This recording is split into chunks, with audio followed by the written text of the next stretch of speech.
Hey, Rahubat Muesa. Greetings, family. How you all doing? We're live again, episode 66. We have to turn that around, make it 99. All right. Welcome, everyone, as usual, to OSM, Our Souls Matter, the live stream every week. And we're glad to have you on board. See who's on. Remember to share. You have to share. Don't just get all the good stuff to yourself. Share. Each one reach one, at least one, and then we can each one teach one. Saketra, much appreciate love for your donation. Free Malachi Zedio Parnababyanun.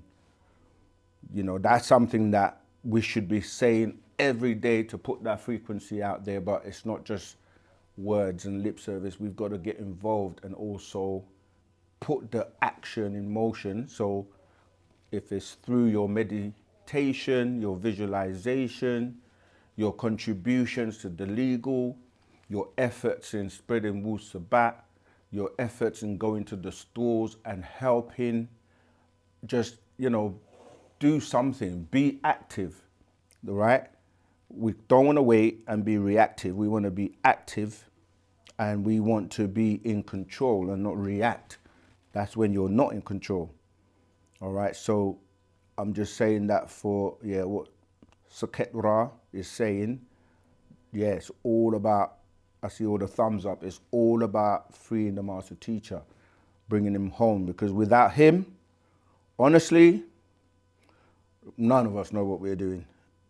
All right. Appreciate love to everyone for the support. Every little thing you do does help and count, you know, because this is a great works. This is a big works that we have to do, and to reach billions of people on the planet, it's not a small task. So even though you might think something as simple as commenting on the videos, sharing how Wu-Sabat has impacted your life, that's something that is very helpful, you know, because the master likes to hear the feedback on how, you know, he's reaching the world and how it's, you know, having an impact on everyone's lives. And there may be one of you out there that's going to come up with that question that none of us have thought of, that is going to help him realize or know how we're growing mentally and intellectually to be able to give us more affirmation, you see. So never think that your question is too silly or too complex to ask, because none of us know everything. So when we say ask us anything, we do our best as his students. You know, we're all just students of the master teacher, and we are a student more than we're a teacher. So even though we say we're student teachers, it's because we will sit, you know, in the seat of a student more than we do as teachers. And when we say teachers, we're not really the teachers. We're teaching, but we're really sharing what we have been taught by the master teacher. Of course, we have our own personalities and our own way of delivering it, which will relate to our life experiences, you know. So yeah, like once you've read one book, one scroll from the master teacher, you can start sharing that.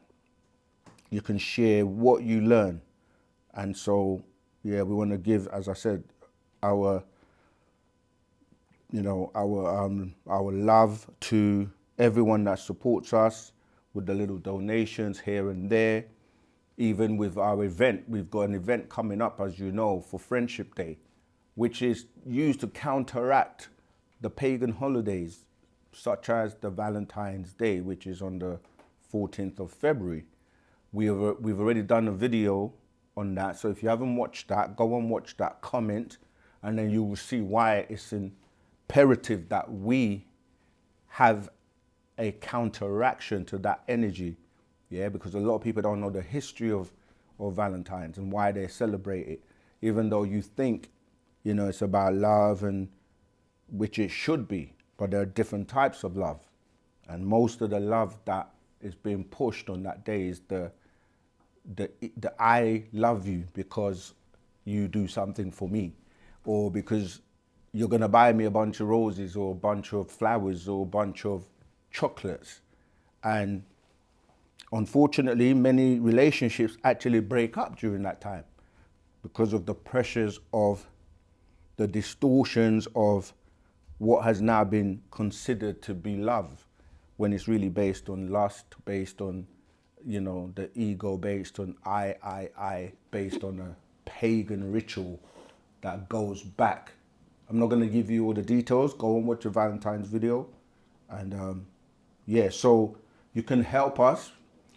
The online streaming is available worldwide, and the special class we're going to do on the day, it's normally at the regular time we would normally have the class, but this is a special class that's going to be done after the main event.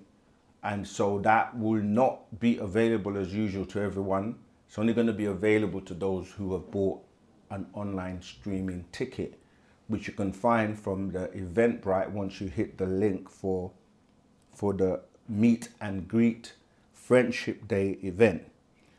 And you bringing somebody to that event may be the first time you expose them to Wu-Sabat, you know, and they're going to meet people in real life. You're going to meet myself and the other student teachers and the rest of the other family, and you're going to basically be able to engage. We're going to have exclusive products that are not available at the moment. Certain scrolls that have been, you know, sold out for a while are going to be available. So, you know, you're going to have also the cultural health, healthy products, the attire. There's so many things that are going to be available, plus entertainment, 3-course meal, live music by Nuwapians, as well as other entertainers, you know, that are going to really entertain you for the night. We're going to have comedians. So yeah, we look forward to meeting those people that, you know, you've been along with us on the journey for a while, but we may never have met you, you know. So this is an opportunity for you to come and meet and greet us, celebrate our family friendship day. And it's an opportunity to meet new people. Yeah, so just want to say thank you. We say Tawukum, thank you all for all your support in sharing the videos, liking the videos, subscribing to the channel, commenting. You know, we really, really do from the bottom of our hearts. Yeah, want to say Ashuk, which is divine love. All right, so you know the rules. If you want to call up, you can ring the number and ask your question live. You can leave a voicemail if you're having connection problems, and we'll play it live and answer your questions. You can use the chat to ask your questions as well. I see you got a flag up. We got someone here. Voice note. Okay, let's go for the voice note. All right, fasten your seatbelts. We're about to take off. Greetings. The question I'm about to ask is this. Is it true that there is sun under the caverns? And if it's true, how do I know this? Okay, yeah. Another question goes like this, my great Samalu. Should we do one at a time? Yeah. Yeah, because I might forget the first one. Yeah, because I don't know how many questions he's got. Yeah, the first question is, he's asking, is it true that there is a sun in the center of the earth in the subterranean world known as Shambala, right? And it's funny, that's the first scroll I've got at the top of my pile of scrolls here. This scroll, the answer is true, yes, there is a sun, and the master explained it very, very well. And it's referred to as the black sun. I'm not sure if you're going to be able to catch that from over there, but there's a diagram here in the scroll, in the middle, yeah, of the diagram that is showing you an artist illustration of the black sun, which is in the center of the earth. Now, the question is, what is a sun? Because remember that when you think about a sun, ironically, very recently, I think Japan created a sun. And you have to remember that the sun that we are familiar with, that is 93 and sometimes 91 million miles away, created 93 billion years ago, that's a ball of hydrogen and helium that is burning and converting, constantly burning and converting. And so if you know the science of doing that, you can create a sun. And as I said recently, you can research and Google things we say. Now, these scrolls by the master teacher Parna Babyanun, Dr. Malachi Z.K. York, who is the reformer, the warner, the guide, the most intelligent being on the planet right now. And since he started the mission of opening the seventh seal from 1970 AD, he has poured out to the world all the information since the 60s, from 1962, 63, all the way to 1970, where he officially went public. He has answered all these questions and has broken down all the information you're hearing people talk about today or more recently. So nothing you're hearing is new to us. So he has broken down about Shambala, and I'm going to read a little bit because it's a lot of information. And there are movies that have been made, like Voyage to the Center of the Earth, right? That's a movie you can watch. And there are many books and novels. If you just even Google like the Hollow Earth, you're going to see a diagram that comes up that talks about many people who have actually been there, like Admiral Byrd. But let me read this. So question, well, what and where is Shambala and Agartha? Answer, what and where is Shambala and Agartha? You ask. Shambala is the capital of the biggest subterranean world, right? And it's this palace of illumination within the earth has a central sun, which is 600 miles in diameter. The inner city is called Agartha, meaning through the hole. The temple within this subterranean world is called the Golden Palace, or in Ashuric, Syriac, Arabic, Wahala, meaning place of illumination. Found this on the web. Sorry, that's Siri just finding stuff for me that I didn't ask her to find. But let me turn her down. But again, you could use Siri and all these tools now to look for information. Right, so it means the place of illumination, or with the golden aura, which is located in the capital called Shambala, meaning scented by Allah. Shambala is a combination of the words Shama, meaning scent, and Allah, which gives you the most beautiful sense of Allah. One of the most outstanding characteristics of Shambala is that those beings who visit or live in Shambala bodies carry unique sweet scents. It is a scent of the presence of Allah. Shambala itself is the holy place where the earthly world links with the higher states of consciousness. The city Shambala is also known as Ishara. There are also crafts that come from the center of the earth. As a matter of fact, many crafts seen by people on the surface comes from various caverns beneath the planet Earth. Shambala is a galactical United Nations as opposed to an Earth United Nations. Shambala has the largest library and medical library on this side of the galaxy. Shambala has climate control. There are no volcanoes and no earthquakes. Environment control implies that there is disease control. There are no years, no months, and no days, being that the sun is in the center of the inner world and the planet is not moving around anything like how our planet rotates around our sun. There's no war and no speciesism, which is short for racism. Okay? There's even a picture in here showing you the Shambala, the capital of the subterranean world. And the master also give you the entrances. It says, the inner earth can be reached. This is the second part of your question in terms of you saying, how do you know it's there? And there is also another way. I don't know if you know about the auroras, where the aurora borealis, when they basically you see these what they call southern lights that shine, and people wonder why. It's because you have an inner sun and an outer sun.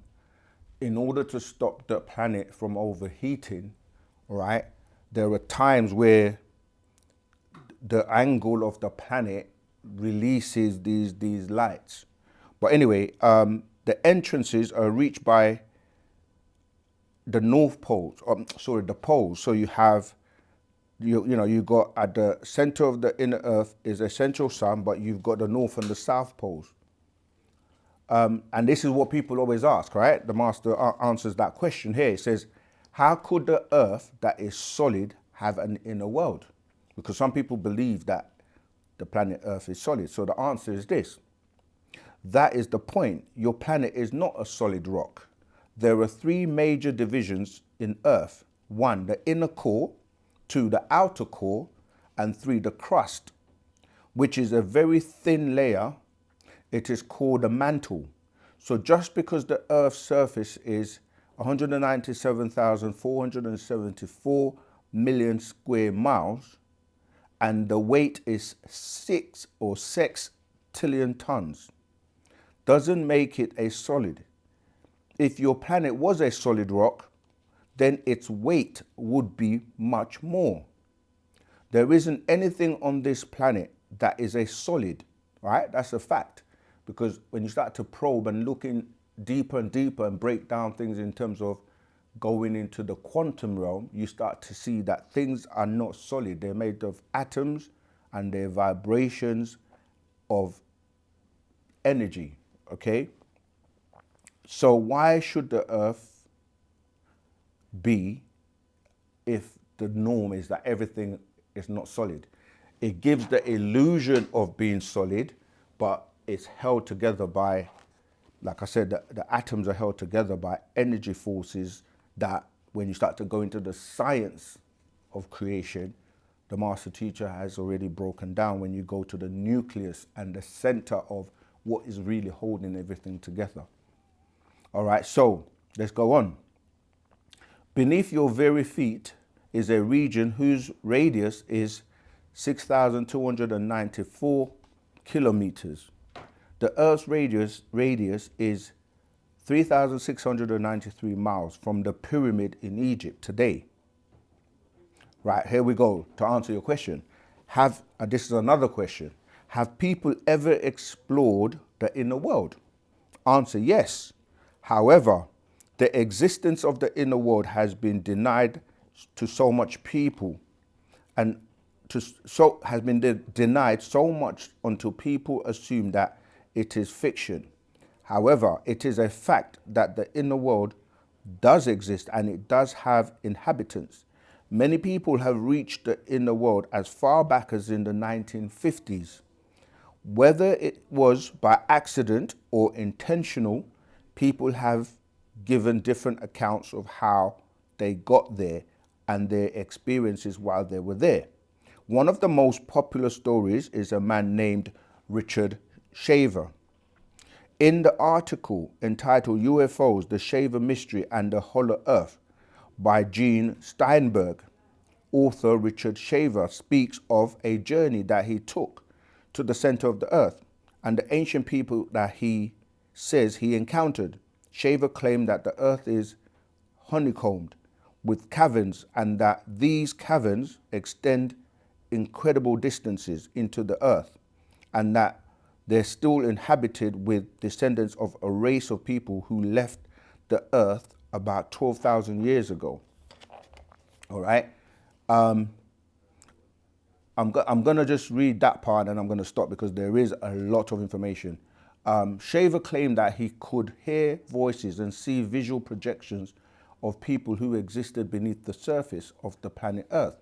He was told that when the Earth was young, the Earth was visited by a race of beings who came from another solar system.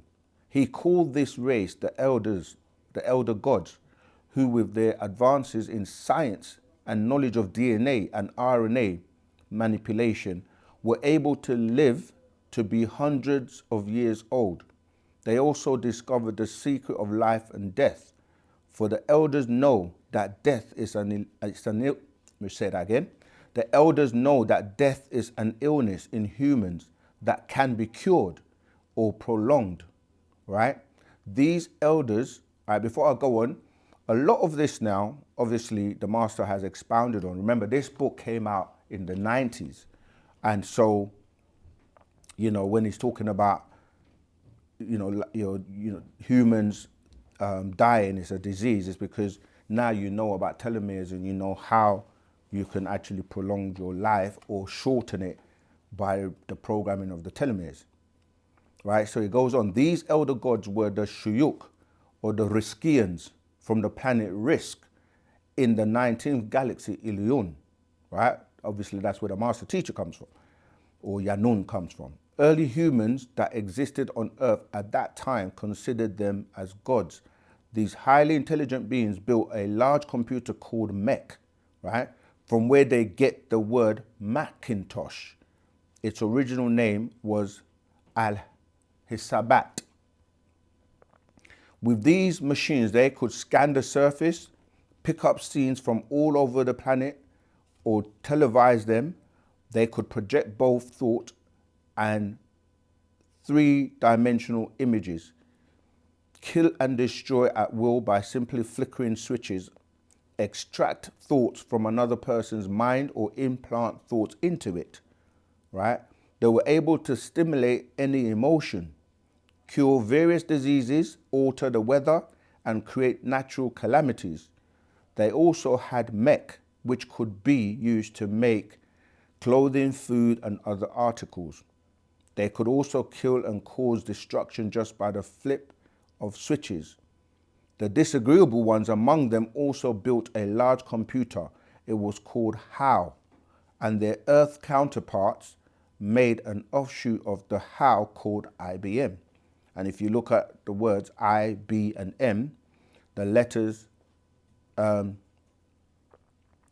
come after, that come after HAL, which is the name of this computer, will be IBM. So H will be after H is I, after A will be B, and after L is going to be M. All right, so over a period of time, the inner sun started throwing off radioactive particles which polluted the air, breathed into the lungs, and accumulated in food and water, causing a shortening of their lifespan by increasing the aging process and causing other effects. The Shuyuk, trying to escape, bored underground, hollowing out artificially or modifying already existing natural caverns, right? So now when you start to look at things like the Epstein files and the whole Diddy case, and you see all these massive underground tunnels, and people are whistleblowing and telling you that the elite or the people in the entertainment industry, travel underneath. And again, these are things the master taught us many years ago when you go and read the scroll called The Man from Planet Risk, where he was telling us things that people thought were ridiculous, like how there are tunnels that connect, say, New York to London. And there are movies called like the Kingsman movie. They show you this. In Japan, they have these trains, right? The trains that are using this high technology now where they literally they're not on the rails. It's using magnetism, right? So these things now are something that you can literally find today, but this is ancient technology. So the natural continuing, hollowing out artificially or modifying already existing natural caverns. With a device similar to a laser beam, they proceeded to build large cities with tunnels connecting them 4 to 20 miles beneath the surface. Many relocated to another planet and took some of their mech or hasaba with them. Okay? There was another point that just came to me as I was reading that I wanted to share. Anyway, so you know about they're using those same devices to build like the Channel Tunnel from, from France to the UK. But yeah, I'm gonna stop there. But to answer your question, it is very true that the inner world has a sun and many different beings. Again, this is one more picture I'm going to show you. This is again from the same scroll, Shambala and Agartha, Cities Within the Earth, which is scroll number 131 from the Master Teacher. And you can see, like I said, you can Google Hollow Earth and see all these pictures. There's a lot of evidence now. So, yeah. All right. Let's move on to the second part of your question. Another question goes like this, my great Samalu. Since the women, as we know, came first, why is it that men exercise ownership over them? One example, by paying bride price. Okay, so the question is, if women came first, why do men exercise or exert control over them? It's because of suppression. The women have been suppressed for many, many years. Firstly, up until recent times, because the transition is happening where the women are getting back to their rightful position of remembering, because Partner Babyanun has been putting out information, such as who is God, male or female. Okay, that's an actual fact. And he was the one that came and said, look, the greatest secret ever told, right, or kept, or they tried to keep it, was to basically teach you that man came first, to suppress the fact that the women are the goddesses, that every person on the planet, be it male or female, comes from a woman. That's why when you start to read the religious books, which are what? Spoken about men. We can go from Adam to Abraham to Moses to Jesus to Muhammad, name them, Yahweh, they're all men. To the planet, in terms of the control structures of most, hierarchies, CEO at the tops, presidents, prime ministers, bishops, imams, the list just goes on and on and on and on, where they've been in a position of power and have suppressed the woman.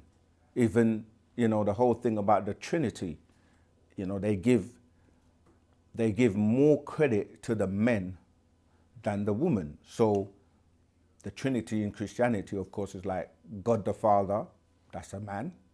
God the Son is a man. And then they somehow evade or skip the woman and talk about the Holy Ghost, right? And then claim and say this is three persons in one, which mathematically doesn't even make sense. Because if you ask the question, well, who are the people? Because you say three persons in one.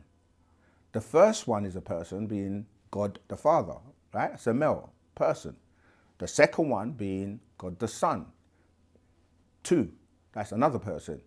But then you go to a ghost. A ghost is not a person, right? Because a ghost is non-physical. So how can you call the ghost a person? So there are two people and then a ghost, and they skip out the woman, because if you ask the question, as simple as it may sound, did the Father have a navel, and did Jesus have a navel? Because these are men or male children. And the reason you do have a navel is because you're connected to a mother when you're being grown in her stomach. So she's really the God, because without her, the goddess, without her, there will be no men or women for that matter. So to go back to your original question, religion has given you this fictitious story that God was there, or Allah, or Yahweh, or whatever name you're giving to this male that apparently took dust off the ground and created a man, and then took the rib from the man known as Adam, and then created a woman. But this is incorrect scientifically. And if God is the higher intelligence, he would know this, because you have to look at what makes the gender of a male and what makes the gender of a female. Then you start to look at chromosomes, and the woman has an XX and the man has an XY. Yeah, so the Y is actually a defective X. One of the stems has just been removed. So the genetic material to create a man is less than that of a woman. So she's a full spectrum being. Her matrix is complete, you see, and you can start to see like she has things that a man doesn't have, or a man has and doesn't use. Then when we start to look at the words that describe gender on the planet, like female, you see male is inside the female. You say woman, the man is inside the word woman. You say lady, the word lad is inside the word lady. So scientifically, it shows that the woman is first. Even when you look at, like I said, just using the words that describe gender, the woman is first. And then it brings us to a point where when you start to say things like, you know, the New Testament, and you say, well, the New Testament is new. And in the New Testament, they try to give you a new story, right?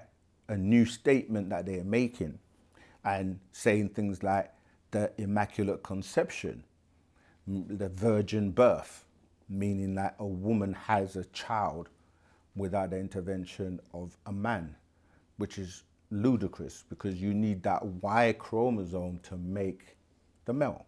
So yes, going back to your question, the woman was suppressed by mainly religion and other methods to keep the secret of her being the goddess. And, you know, the ego of men and the men controlling everything has meant that even women themselves have forgotten their divinity. And now we're in the right day and time where they're regaining that. All right, we got a caller, live caller. What's your name? Rahul Bat, where are you calling from? And what's your question, please? Rahul Bat, Dre calling from the States, South Carolina. I had a question because now we're in Black History Month here in the States. And my question was on enslavement here in the States. I just wanted to know, I was doing some research. I just wanted to know, is it true that the enslavement story that we were brought up here in the States and told was a lie? It was told to us backwards, that originally the true people that were slaves were the Caucasians. That's where the word slave come from, Slavic. And those were the original like Neanderthals that were in the Caucasus Mountain caves. Correct. And then the Negro Moors came and got them out of the caves and cleaned them up and brought them to the Americas first on the boats. Yes, you're correct. Is that true? It's absolutely true, yes. Because even in their scriptures, or the so-called holy scriptures, it was said that when the curse was being put on Canaan, it literally said that you shall be a servant. Yeah, the word servant is a distortion, as you say, where they start to try to take it away from a slave and make it into a servant, right? So even as you say, the Nation of Islam and Islam picks this up and try to hide the word abd, okay? The word abd with ABD ends up being the word Abdullah, right? And this is the name that you're taught in Islam, that every Muslim that takes their Shahada it becomes Abdullah, right? Abdullah, from Abd, the word means slave. And so it's literally saying you're a slave of Allah when you're saying Abdullah, right? But they distort it and start to make it into a servant. And then, you know, people are like, why are you a servant?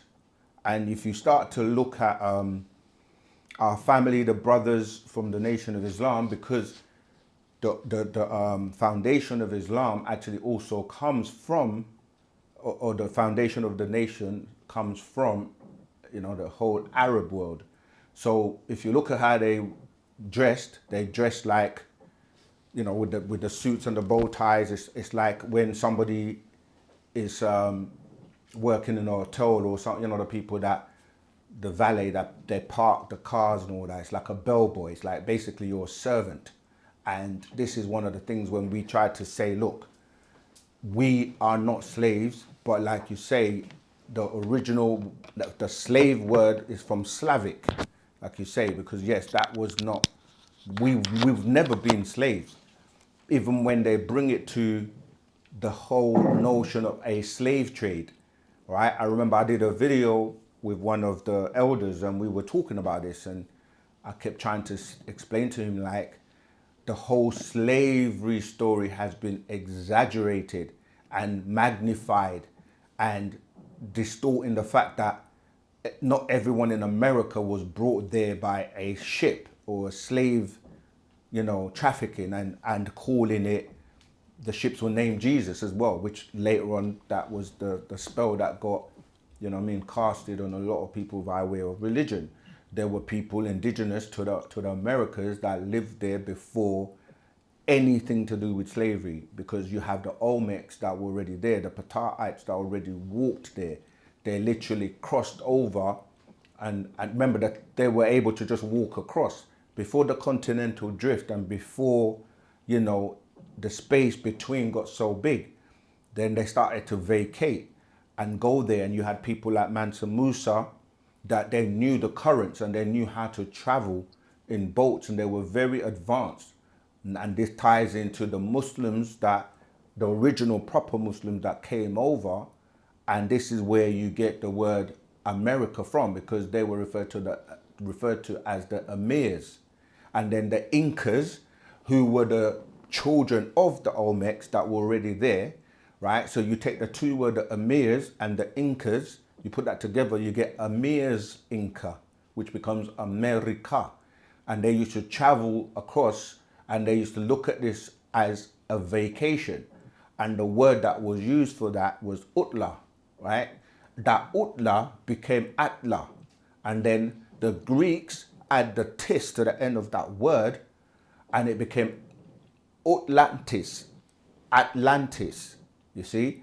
So yes, it's very true. And you're not only black during the month, you're not black for a start. And this whole Black History Month, it's actually telling you his story of blacks, right? Not your own true story or our story that they refer to as, or I would say my story if I was talking about myself, they refer to that as a mystery. And then they say it's prehistory, right? They don't teach you about prehistory, because they say it's prehistoric, prehistory. So you have to go back and read up about the things that took place before the so-called slave trade, the things that relate to this whole thing about you being a slave. This is why the Bible was also used to reinforce that. When people like Christopher Columbus, you hear the word Christopher, you hear the word Christ, because that's how they get because he was a Christian, right? So they came over there and they discovered people there, and then they're like, oh, we've discovered America, which is a silly story when there are already people there. So yes, that's why we have to go back and study and learn about our true story, because by the time you get to like what they're calling, truthfully, it should be the natives of America, known as the Native Americans, that got distorted into American Indians, because they started to look at them as Indians. Because remember, these Incas, they also tie into Husheng of the Shang dynasty. because these Orientals that sailed across, once the currents were established by the family, because remember Mansa Musa and Abu Bukhari, right? They are brothers, and when they settled in South America, they call him, I can never pronounce his name probably, Quetzalcoatl. That's the name that they refer to, like Enki and some of these beings that came there. And by the time you get to what they're calling American Indians, that's the mixture between these Chinese, the children of the Olmecs, that became the Incas, and then you had the Chinese mixing in, and then now you look at what they call Native Americans, is different from the original tribes like the Washita, and dealing with, again, the Washita is where they get the word Washington from, you know, for the capital city. But yeah, you're right. It's a lot of information, and we encourage people to study and do really serious research to the pre-Columbus, the pre-continental drift.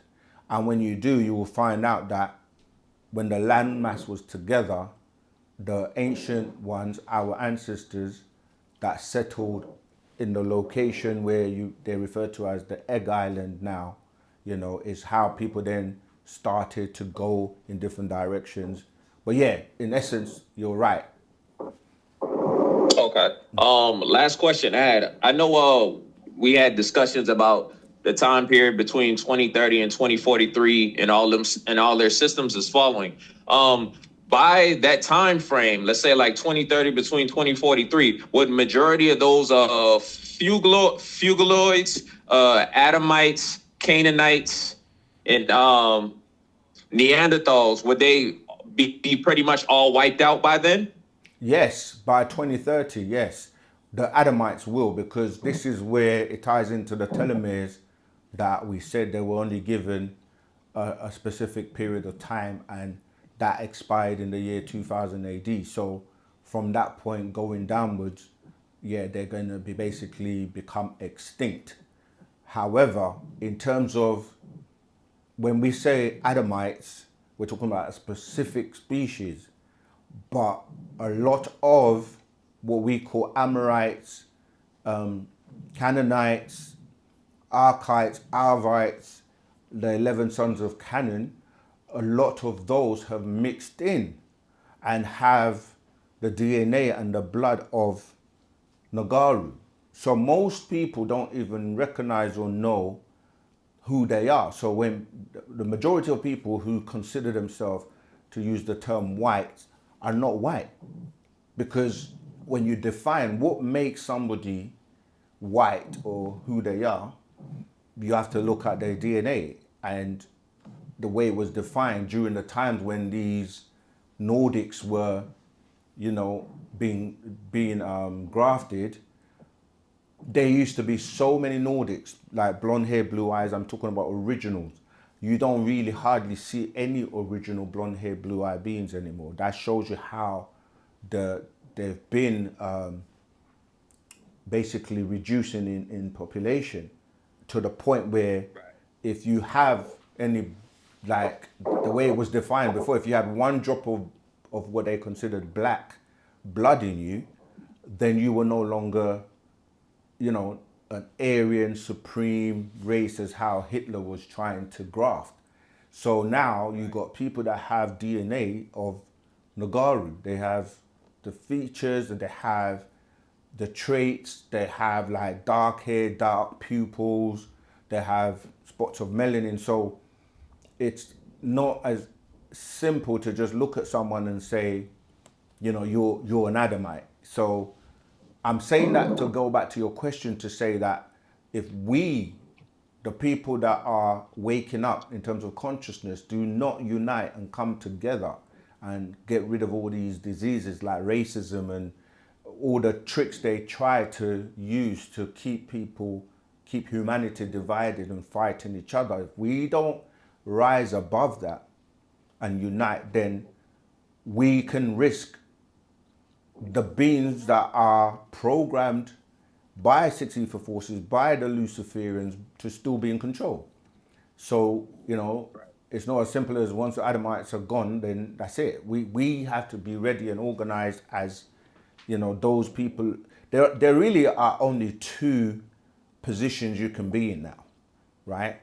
I mean, you could say there's a third one. You're either with what we call agreeable, as in Michael and his angels, or you're with what we call the devil. But even that whole thing about the devil, people don't know because that's been distorted. Who are we calling the devil? Because the devil has children, and they call him many names, Lucifer, etc., etc. But you're either on that side, or you're someone that's completely still unawake and undecided and just like don't know. So we all have to reach these gray area people. You can't have one foot in, one foot out. You got to decide who do you serve. You can't serve two masters. And so Wu-Sabat reaches people, and all the religions and all the people that are working and their minions for who people are calling Lucifer, the devil, the shaitan, etc. They also try to capture souls. That's why they always tell you they're trying to always get you to go and be like born again into their world. But I don't want to digress too much. But yeah, so Right. that's what's going on right now. But yeah, by 2030, the Adamites are no longer going to be here. Your line's a little bit noisy, but is that it? Yeah. Well, last thing, when you said that they mixed in so they could extend their life. Is that true? Absolutely, yeah. So the ones that's mixed in, those would be what? The Neanderthals? Okay, so the easiest way to classify everyone is based on, the current classifications of the anthropologists, which, we say when we say the Homo naledi, that's dealing with the African male, and then you have the habilis dealing with the females, and then, like you say, the Denisovan and Homo florensis is dealing with the Asian. So that's like whether you're Korean, Japanese, Chinese, all of those fall under that Denisovan and Homo florensis. Then you have, like you say, the Neanderthal and the Cro-Magnon being the Caucasian.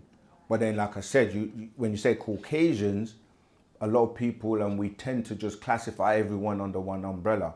But each one of these three root races that I've just described have what we call sub-races. Yeah, so that's the mixture. And this is how they're able to survive, by mixing in to get the Nagaru's blood and the Nagaru's DNA. But it doesn't always work. So they would obviously try to go to the closest, which would be the Dravidians or the, like, well, I just said the Denisovan and the Homo florensis. So yeah, there are many ways they try to survive, but this time round, the DNA markers that have been programmed, because when you look at the double helix or look at that DNA strand of, DNA and RNA, they're programmable, okay? So when you have the ACGT, those are the codes of how the genetic markers are programmed to yield certain results.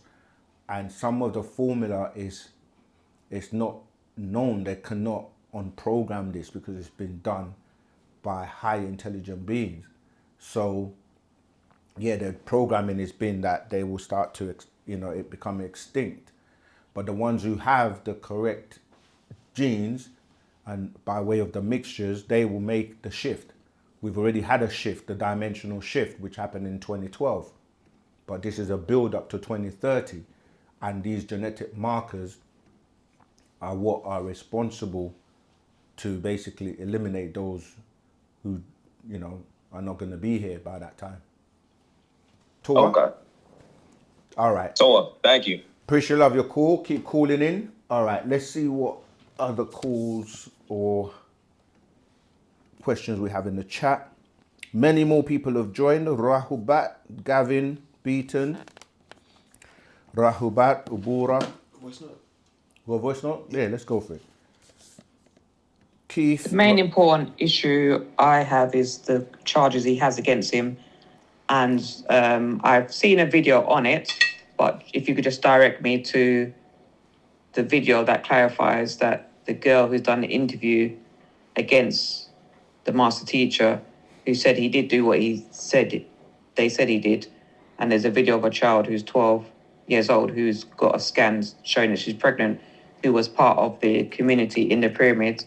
If you could just go over that issue, which is a problem because I know other people are going to bring it up to me if I introduce them to Wu-Sabat. So that's what my main concern is, the charges against him. If you could just go over and clarify the 12-year-old child, the documentary, the scan that they've got of the child pregnant, and who it was really that did it, if it's not him, and the person who said it was him, the video documentary that was done. Tua, yeah, that's a great question. First thing you have to realize is that the whole setup was by design. And this has been something that was done and programmed for many years to look out for, as they refer to him. When I say they, I'm talking about COINTELPRO and certain organizations that were designed specifically to stop the rising of what they refer to as the Black Messiah. Okay, so this is going back to all the leaders that have come about, whether you're looking at Malcolm X, Martin Luther King, Noble Drew Ali, Marcus Garvey, name it. Like, this is not something new. It's the same formula, even the Honorable Elijah Muhammad. So when you start to look at who is responsible for doing these things, like, it kind of sometimes it's surprising when people look at the media and look at the sensationalism and look at all these people that are putting out the documentaries and people that are talking. I've watched so many documentaries of people that are talking like they actually know or have the facts. And I'm listening to them and I'm like, I can literally pick out all the incorrect information. That's because you have to do your own research. It's so easy for anyone to claim anything. But just because somebody claims something doesn't mean that it's true. So you have to study the case. But it's an ongoing case. So sometimes not all the information is like, if you got an ace under your sleeve, like, and you're facing your opponent, you're not going to speak about certain things in public. So we do have, or the master teacher does have, a legal team, like people that have studied the case intensively and have been working on it for a very long time. You can visit the website freedryork.com. There are many groups on Telegram and on social media that debunk the case. When somebody says, "Oh, there's a young girl that's pregnant," it's so easy because all you have to do is do DNA tests and do like you get shows that people come to try and figure out who's the father of the child, and they do DNA tests. I mean, Jerry Springer, all these old shows have done this, right? So that's such an easy thing to prove. People say they've seen videos. Videos are edited and, like, if you really study a video and you have to look at what video we're talking about, some of these conspirators, they basically were paid, or they thought they didn't actually get anything because they were promised a small price, to betray him. We can look at the story of Jesus and everybody else. Like, there's always someone, the Judas or somebody that betrays the person, right? For some silver or some pittance of money or promises as they were given to become famous, and they were going to get like movie deals and book deals, but the devil has no loyalty. It will turn on you, and they never got any of that. So it depends on which documentary and who we're talking about. If you're talking about people like Habiba Washington, who has recanted, and you can't recant. It's like in court, if you tell a lie, you're no longer credible. So you can't say, this happened to me, then change your mind on the oath and say, you know what, the guilt has overtaken me and now I want to tell the truth, and say it didn't happen to me, right? Get affidavits and everything, and then the next time you go back and say, actually, it did happen to me. The minute you start to do that, you're not credible, right? But when you start to really study the case, like you're saying, there was one of the footages that everybody talks about is like, oh, he took the plea bargain, right? If you study plea bargains and see how they coerce people to take plea bargains, that's just like a get out clause for a lot of these. And when you actually, a lot of these cases, and when you actually start to study why, it's a monetary system based on them making money for you to take a plea bargain, right? Just study. There are movies that have been made about plea bargains. I was watching, there's a Netflix series this quite recently called 61 Street. Go and watch that, right? There are others. What's that one with the 4 boys that were accused of doing raping or something in Central Park?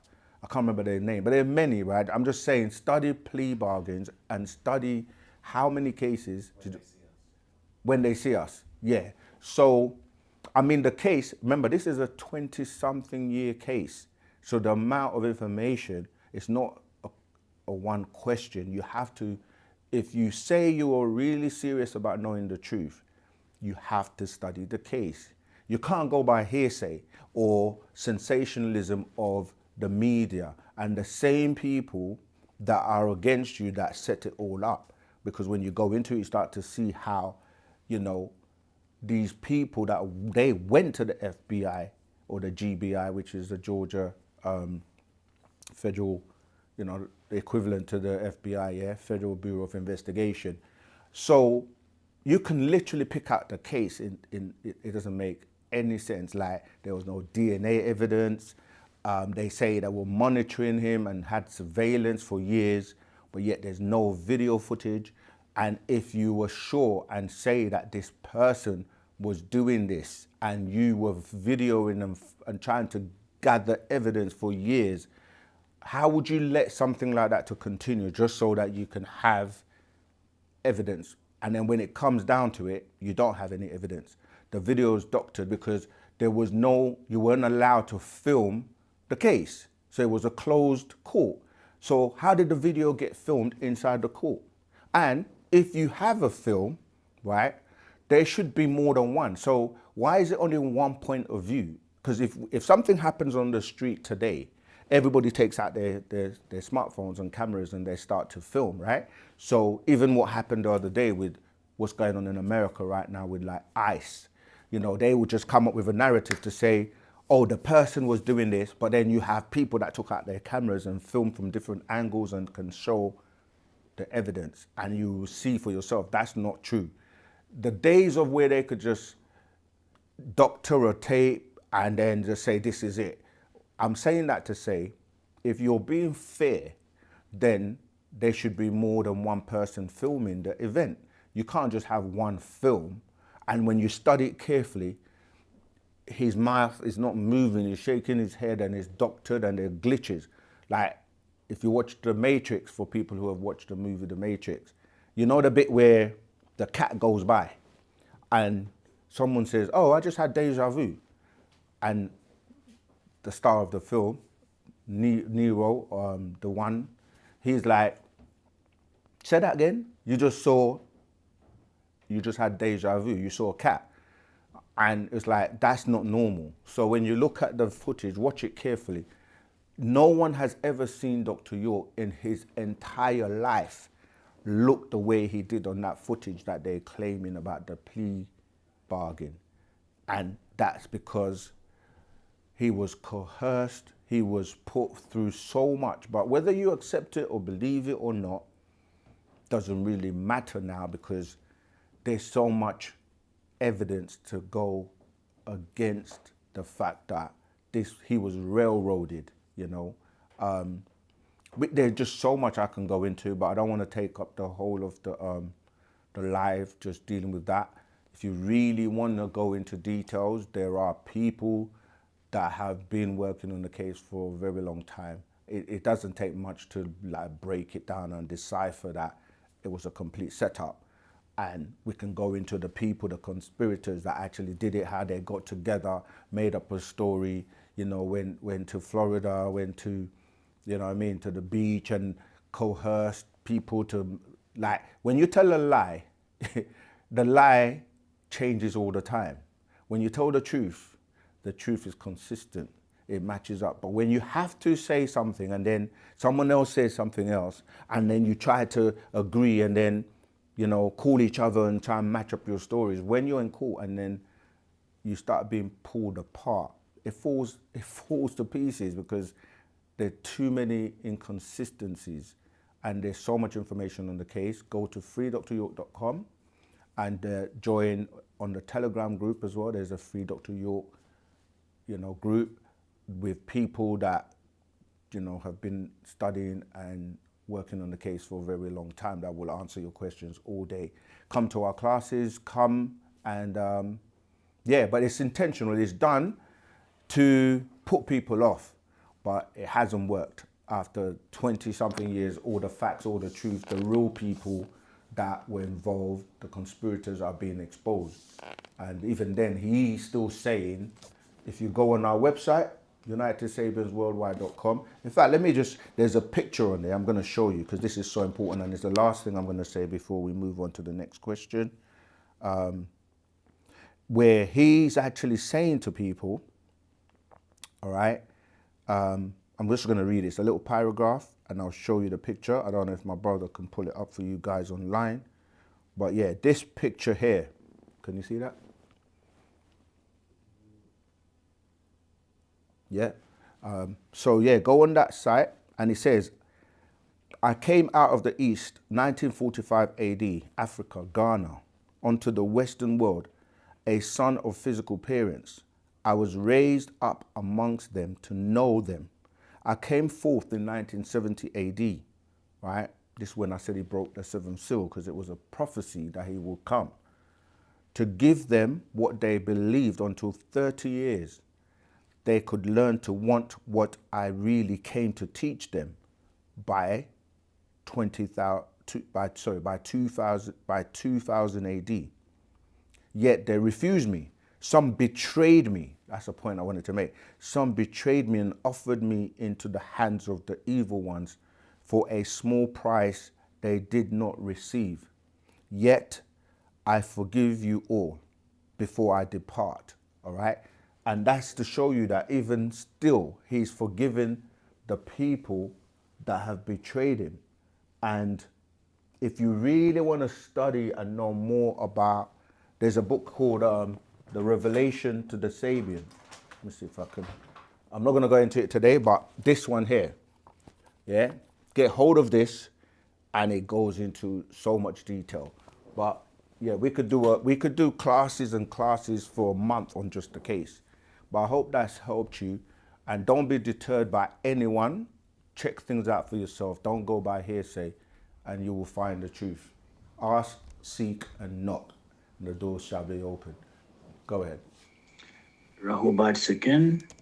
Lukit Huti Akenroye from Zambia. So I just had a quick question regarding the scroll, the 24 elders, the first part, which is part 1. So just reading from verse 15 and 16. So verse 15 says, all 24 elders are equal in all ways, no head or leader except the supreme being Yanun. All appointed can also be replaced for the exact same reason as above, can be voted out by wu-nuwapu tribe of Yamasei Creek, Nuwabian Nation congregation members except Nabab Yanun, the center. So I'm just trying to understand this verse. Are there 2 sets of 24 elders?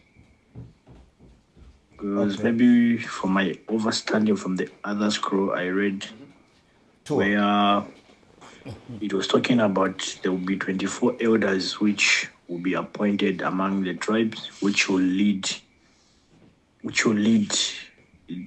into a new cycle. So is there a galactical council of 24 elders and also 24 elders who will be based here?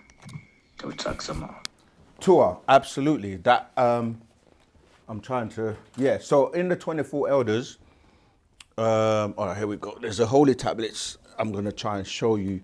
So simple answer is yes, there are two separate 24 elders. So in our culture, in the structure, we have elders that are over the communities who are people that have been walking with the master for a long time and have earned their position and are chosen, as it says, as it's explained in that scroll, the 24 elders. The 24 elders master secret, originally there was part one and then there was part two, and then now they've been amalgamated into two parts. So you got both parts one and two together. And those beings are chosen, 12 males and 12 females, to be like over the tribe, in sense of different communities around the world will have a 24 elder that if there's any disputes or any issues within the tribe, it's kind of like having our own system of how we deal with disputes and conflicts and things like that within the community. So these 12 people, or 24, are chosen, 12 females and 12 men. You know, as I explained to you, that it's by, Partner Babjan. I will read a little bit of it, but I'm trying to show you as in regard to the other 24 elders that you're talking about, that the Bible and the religious books pick up and say there are beings around the throne of, they will say, God or Yahweh or whatever terms they use.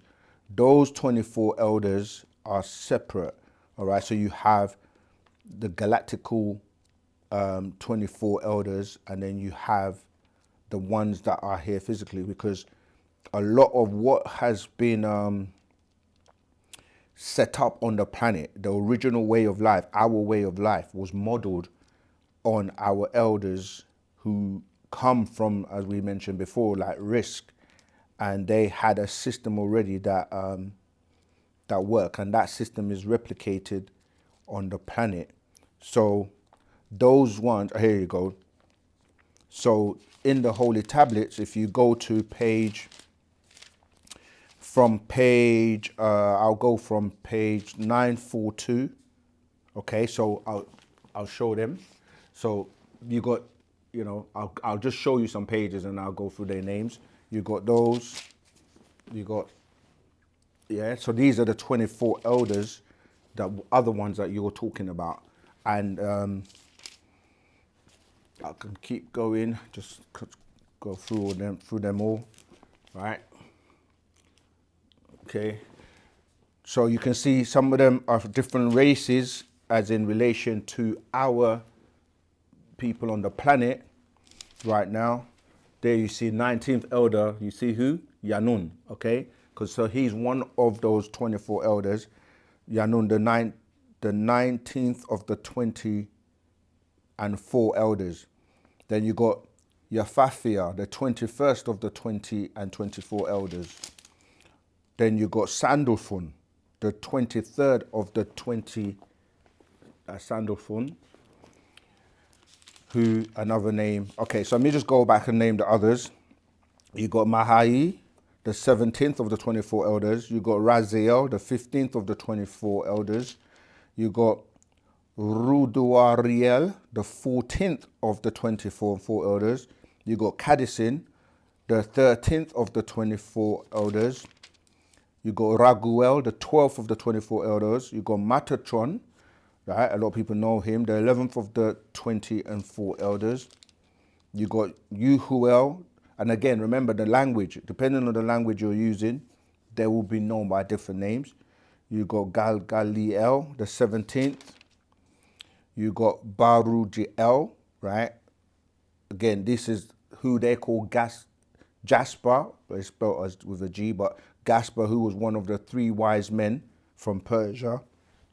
Excuse me. Then you got Azabugel, the third of the 24 and 4 elders, who is also known as Melkoi, one of the 3 wise men from the city of Midian. So remember, it was him, Jasper, and can't remember the other one. Then you got Anaphiel, the second of the 20 and 4 elders. Then you got Akatriel, the first of the 20 and 4 elders. So those are the 24 elders that has been spoken about and then ends up being distorted in the Bible. And then you got the 24 elders in this day and time by selected and chosen to govern our communities. So here it says, Le'antkum, for you all, this is Par Nabab Yanun, known also over time as Atumreye, and I am speaking to the selected elders who round about my throne as the center. Right, so remember, one of his names is Al-Kupt, okay, and 24 in all of the hours in the day and shadow hours. So it kind of also ties into what we call the 24-hour clock. So it's like each elder is responsible for that hour of cycle. So there are 12 females, yeah, a Yashat males, and so you got a Sha'at females and 12 Yashat males as our timekeepers for the next 24,000 years. 24 beings with the one supreme being, right? So each who have reached the physical earth age, so you have to be of 54 up until the loss of reason, right? So to qualify, you have, in our culture, to be an elder, you have to be at least 54 years old. And remember, there can be 24 elders in different communities around the world. And when those communities come together as one massive one, there will be 24 over that, okay? So yeah, I'm not gonna read the whole of it, but yeah, your question, sorry, was, are there 2 separate 24 elders? Yes, but as usual, they begin with the first set of 24 elders over the first community, and then that's replicated all around. Just like in any culture, there will be a justice system, or, well, justice in this world is just us, which is an unfair system. It's not based on being completely like impartial. But yeah, so let's move on. We've got so many questions to get through as usual, but that was the answer to that. We got another caller? All right, go for it. Hi guys, Rahubat. Rahubat. My name is Obaka Fedo. I'm from Nigeria. I have one question for you, and I hope to get an answer. I've been trying to get to you guys for some time now. I used to be Christian, but I left the faith because I didn't believe in it anymore because of the flat earth theory, which changed my whole narrative about a lot of things, made me research more and ask more questions. And I didn't get those questions from the church, which led me to leaving the religion. And I found you guys, and you guys have all the questions to most of the answers I've been looking for, except the flat earth theory. Can you please say anything about the flat earth, if it's true? I don't know if the earth is flat or round at this time, and I just need to correct and have my beliefs straight. Is the earth flat, and do we have a firmament? Tua, yeah, greetings and welcome, caller from Nigeria.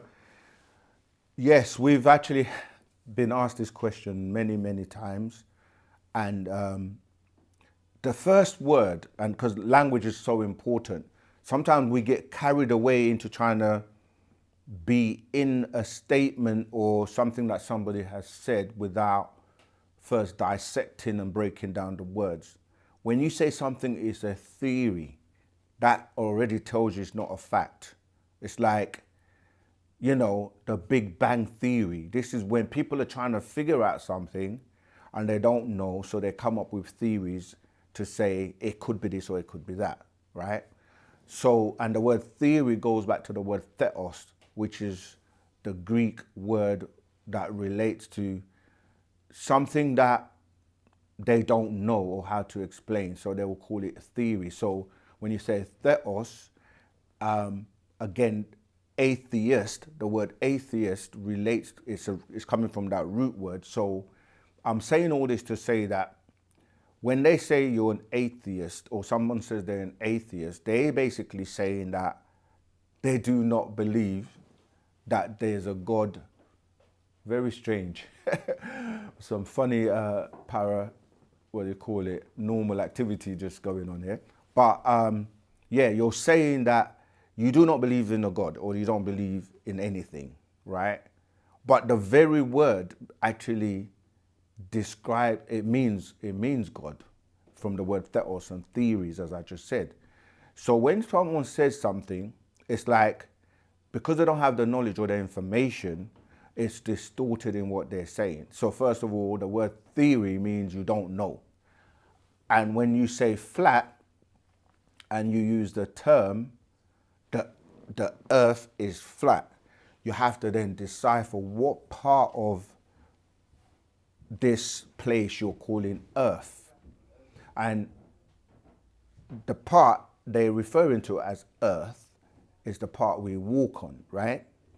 Even when you just walk down the road, it is not flat, because you have places that are higher than others. You have hills and gullies, you have mountains, in the seas, you know, it goes down and it comes up. Some of the mountains are coming out of the sea. So you have to use and discern. When you say something is flat, right? I've said this many times. This is flat, you know.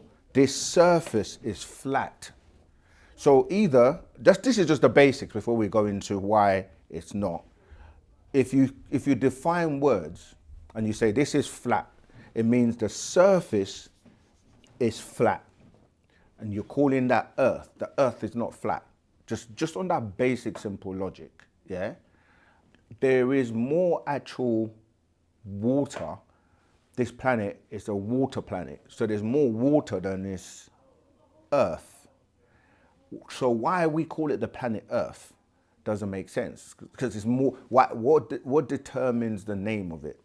But yeah, to answer the question, when you have intelligent beings, like when you look at the cosmos, like you can get a telescope and go outside. You know, you get really powerful ones, you can get simple, basic ones, but you can look into the sky and see stars, right?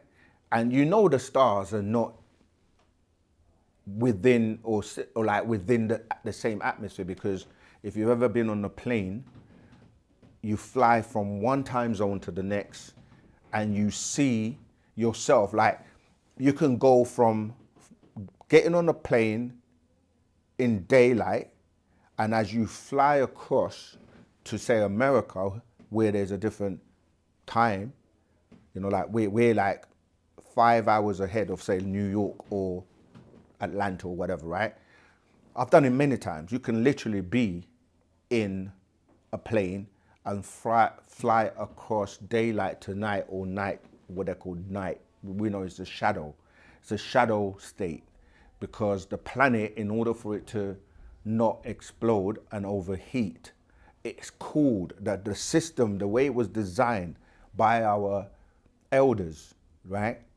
This whole solar system is a design, because this is where the whole concept of God comes from, because it's intelligent beings that place planets in a specific position and have grown this planet to a specific size, have weight and a mass, and they orbit to rotate in a way that they do not crash or clash into each other. And this is order, right? The sun, which people think sets and rises, is designed to sustain life on this planet, and there is order in the universe. And not just our solar system, but I'm saying when you start to look into the cosmos. And there are many extraterrestrial beings and beings that have come from other places to this planet and have made themselves known and have shared intelligence and information, about where they come from in great detail.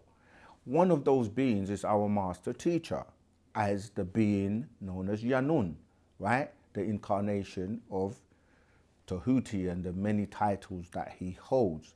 He has explained and given us in great detail the planet Risk, where he comes from, and the technology that is required to be able to travel intergalactically, you know, at speeds that are faster than the speed of light.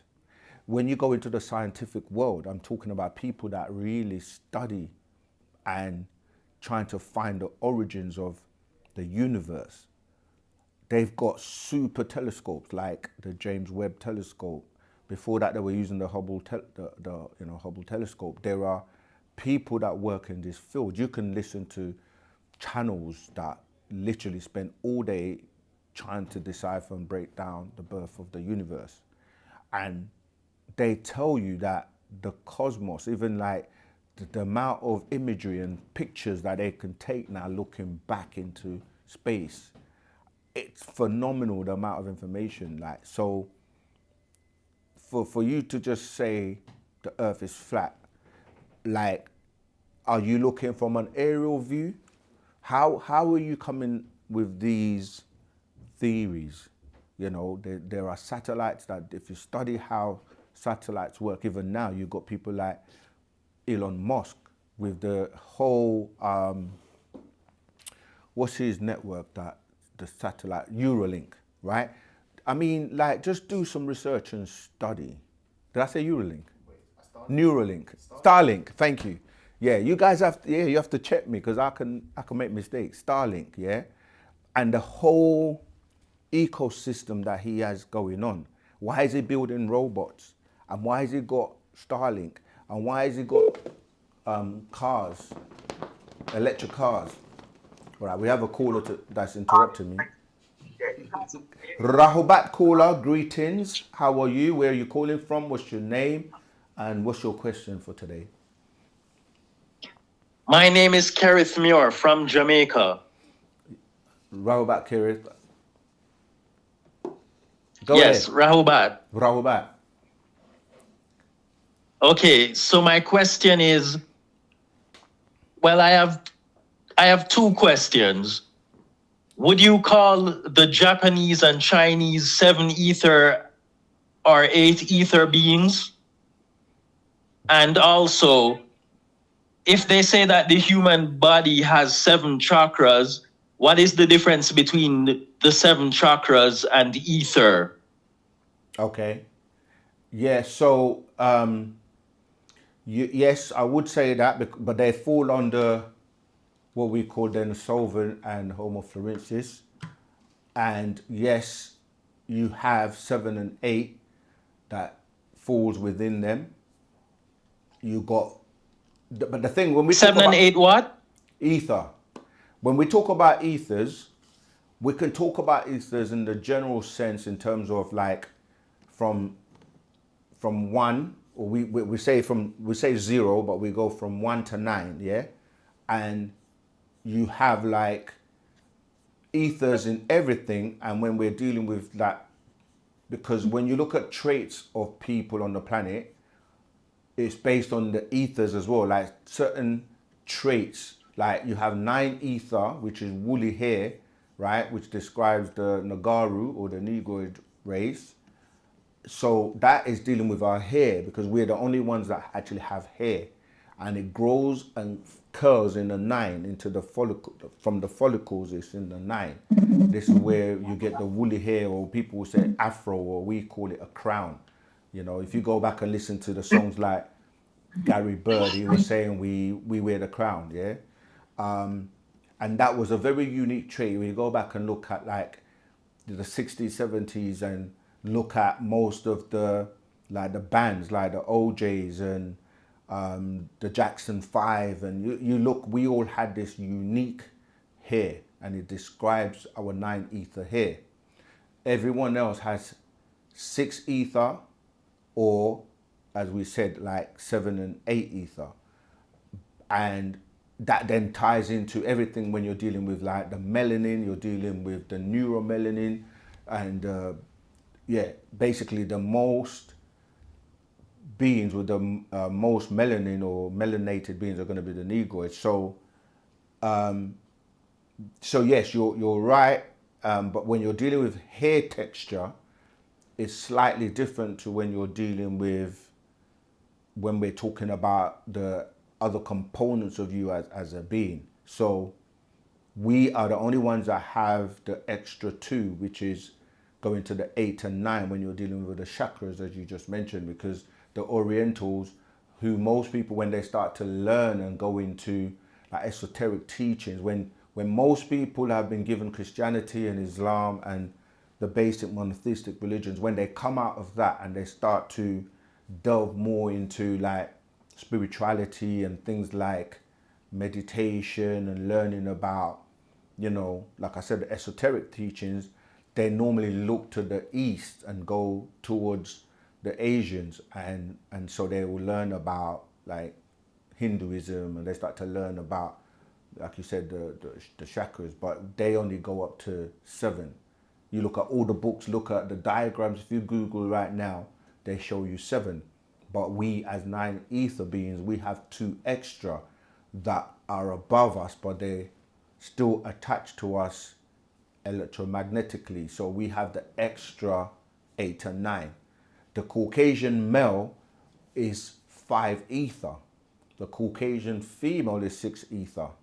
Then you got, as you said, the Dravidian, and as we call it, the Dravadu and the Asians, they go up to 7 and 8 ether. And then depending on So your would you mixture, say that, can you tell me this? So are you saying that ether is actually chakra as well? It's just 2 extra chakras? yeah, because it's energy. When you start to go into all of this and break things down, right? Nothing is solid. Everything is energy, but there's different forms of energy at different densities. In fact, in our book, I'm trying to find a page for you, the Fast Track Your Spiritual and Conscious Journey, we put all of this information in there in terms of the ethers. We break. This is a very good reference and handy book to carry with you, because it gives you all this information we're talking about in a nugget, and then has a list of scrolls from the master teacher that go into great detail and breaking things down even further than, I'm saying, not anyone on the planet can. So I'm just trying to get to that page where it will give you that. But when you're saying ethers, there are ethers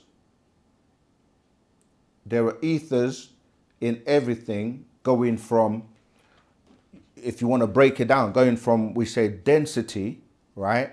Then you have different variations of density to what we then start to call matter, all right? Because you've got matter and you've got antimatter. So when you go into the antimatter, you're going to the other side. It goes into the higher levels of ether, but then you come down from matter to the matter, then come into the physical side, the atoms, yeah?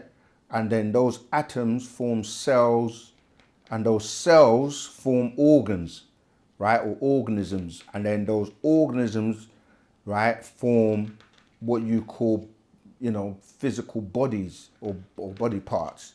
So when you're going to the other side, to the etheric realms, you start to go down 9 levels of ether. So each vibration in terms of your physical composition is linked to the other compositions that are vibrating on the other side of what we call the physical realm. So you have to know that everything in the physical is actually connected and tied into the things on the other side of ether. And this is where, when scientists are now trying to figure out what holds everything together, right? In terms of when you start to look, they're speculating and they're talking about, some will talk about the ethers. But yeah, they don't know, like, okay, if light is traveling and it has a speed, and it's being held at here you go, it's being held at a constant speed, then what is it that is restricting it? And no matter how fast it travels, it cannot escape what they refer to as darkness.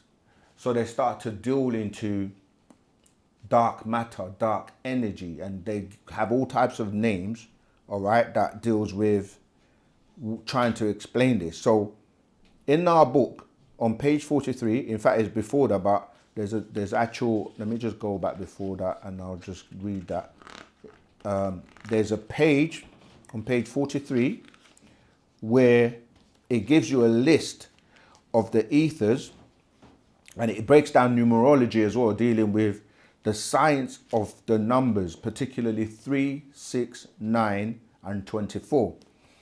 So if you look on the diagram on page 43, for those who have the scroll, it tells you like from 9 ethers, the black seed, both genders. Then you got 8th ether, brown seed, both genders. You got 7th ether, brown seed as well, both genders. Then you have 6th ether, which is the red and white seed, and the female genders. And then you have the 5 ether, which is the white red seed, but it's the male gender.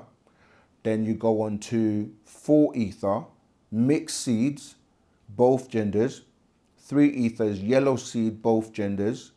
1 ether is the amber seed, asexual. And then you got 1 ether, which is colorless or asexual, right? So, it goes into really going into explaining about the different ethers. Does that answer your question? Yes, thank you. But I also want to know, so like the Japanese, for instance, which one specifically would I refer to them as? Would I call them a 7th ether being or an 8th ether being? This is what I'm saying. Because there's so many mixtures now, it's hard to say. It will be between 7 and 8. And that's why I said, if you really think about it, the way the anthropologists are classifying the races is the best way to. So, like I said, if you're looking at the Homo naledi and the Homo habilis, that would be 9 ether, right? Then when you're looking at the Denisovan and the Homo florensis, that's looking at 8 and 7 ether. Then you're looking at the Neanderthal and the Cro-Magnon, that goes down to the 6 and 5 ether. But then you've got lower levels of ether based on, when you're being mixed out to the point where, you're not as authentic or as potent as the higher levels of ether. But yeah, you can read all of that in the scrolls. There's a scroll, the actual facts called the Melaninite race, the supreme beings, the Melaninite race. And you can read that, and it goes into a lot more information about, ether. We've got another master secret called physical ethers. We got what's the other one called? It's in my head. I'll tell you. It's called not designer genes. Not physical ethers. Natural ether energy. That's the scroll. Yeah, natural ether energy. Those scrolls will give you much, much more detail. I mean, when we answer these questions, we can only literally skim the surface and touch on it, but you have to attend classes and study, get the scrolls so that you're able to get more in-depth detail on ethers. All right? So remember those scrolls, physical ether energy, physical ethers, and natural ether energy. I'm just trying to see if I've got one here. All right. Okay, thank you for your question. Yeah, we'll take some others now. Thank you. Tautat. Okay. Okay, you do this all the time. The people in the chat, man, they're just waiting for their questions. Hi guys, hello brothers. Rahubat. I'm Ufedo Obaka. I'm from Nigeria, and I have a few questions, and I hope to get clarifications. First off, I want to know if the Earth is flat or round. Okay, we answered that. I believe in the flat earth theory, and Oh yeah, I got interrupted. most of your So teachings haven't really said anything about that. So And let me play these other ones. okay. yeah, I get you. But what about the firmament? Flat earth, sorry to use the theory, but the flat earth says the sun revolves around the earth, and there are so many explanations and whatnot to back this theory up, which is why I believe in it, but I don't know. Okay, I mean, yeah, like I said, I just said that not to come at you, but it's just when you break down words. This is the Melaninite children I mentioned for the last question, for those who want to get hold of that.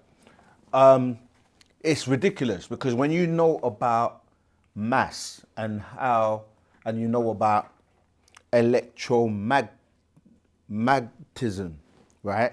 Dealing with how magnetism works. Even when you're lifting heavy objects, and we talk about like the pyramids were built, etc.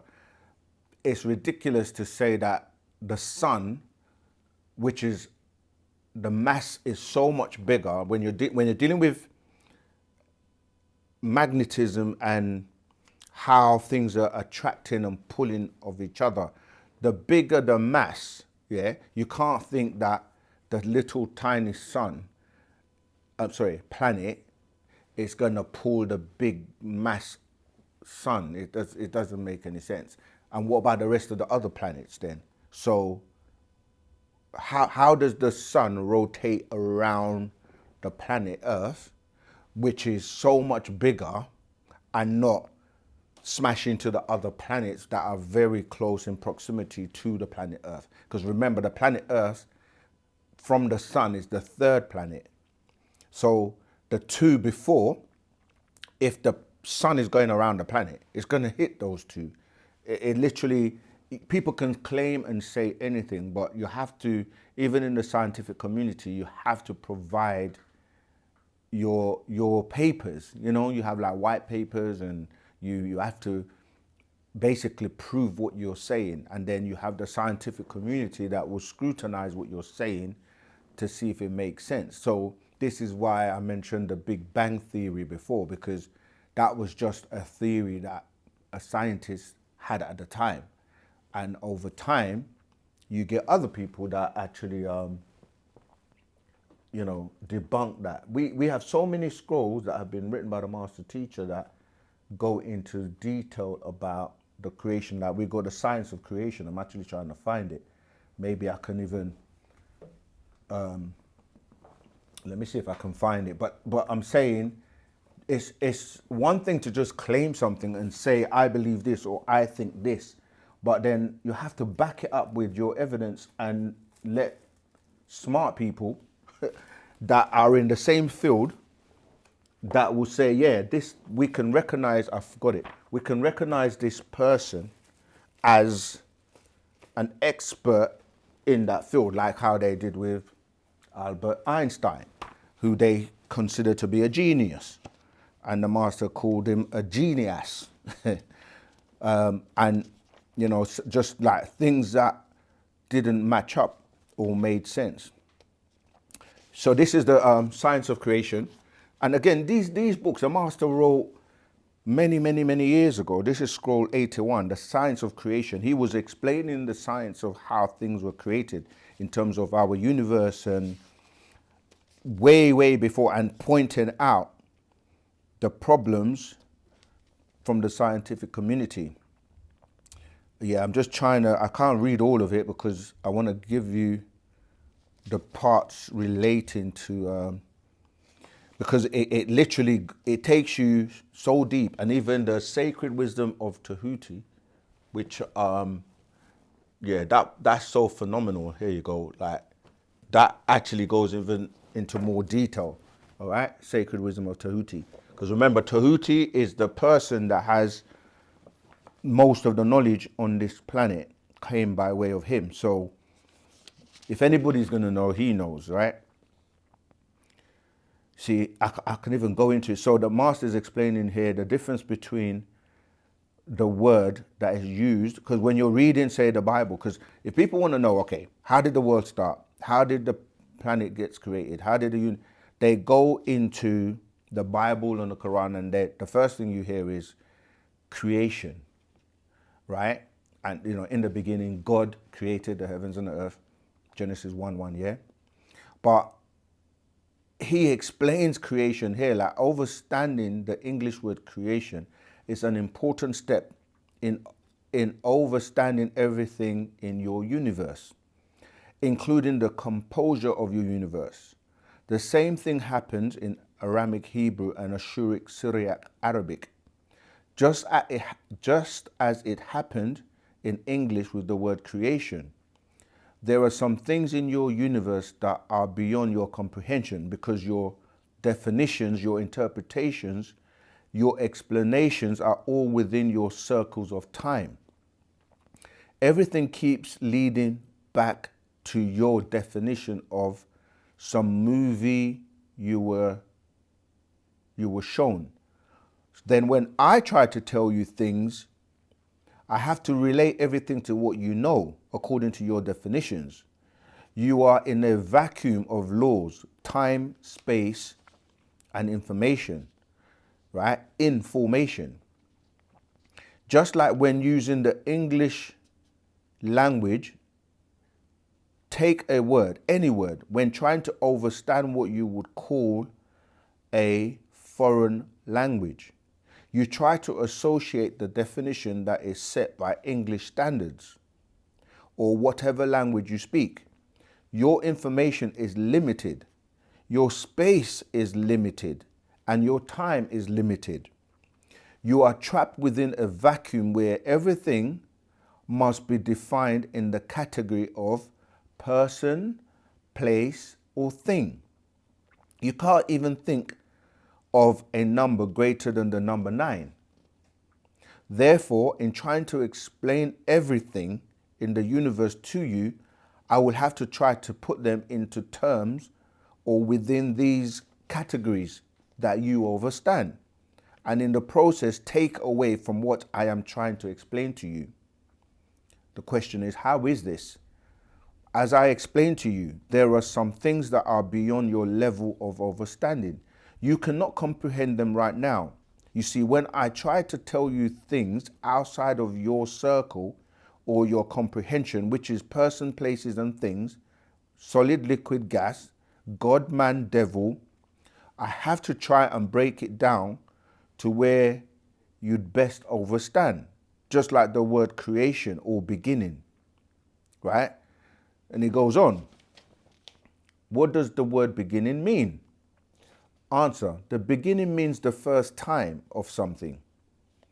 In the mistranslated King James Version from the Aramic Hebrew of Genesis 1:1, which is what I just said, right? It says, in the beginning, God created, as translated in English. However, this English translation in your Bible, in Genesis chapter 1, verse 1, using the word create is incorrect, because the word being used in that paragraph in the Hebrew is bara, in Aramic Hebrew, which means reconstruction, not creation. The correct word for creation would be khalaqa in Aramic Hebrew, and in Ashuric Syriac Arabic, that would be khalqu, meaning the creation. And it is not used in this case. Okay, so the question is, what's the difference between the word khalaqa and bara? Answer, the difference between the word khalaqa and bara is that the word bara in Aramic Hebrew and bara, B-A-R-A, in Ashuric Syriac Arabic means to reconstruct, to recreate or remodel something that already existed, was procreated or make. This refers to the 12th attribute of al-bari, meaning the maker. This is the same word as bara in Genesis. The word used for make is also ja'ala. All right, I'm gonna kind of skip that, because what it is when we're speaking a language, you're restricted by the definitions of the words. This is what we call casting a spell, which becomes spellings by the author that defines what each word means. But you just take that for granted, because unless you speak the language where that was grafted from, you're not going to see it. So I'm going to just jump a little bit to cycles, because he goes on to explaining the different cycles, because we use time. Time to us is based, as you said, on the motion of the planet around the sun. So that whole theory about the sun being the other way around, this is something that people used to think years ago, until scientists were able to debunk that. And then it was understood that it's the planet that rotates around the sun and not the other way around.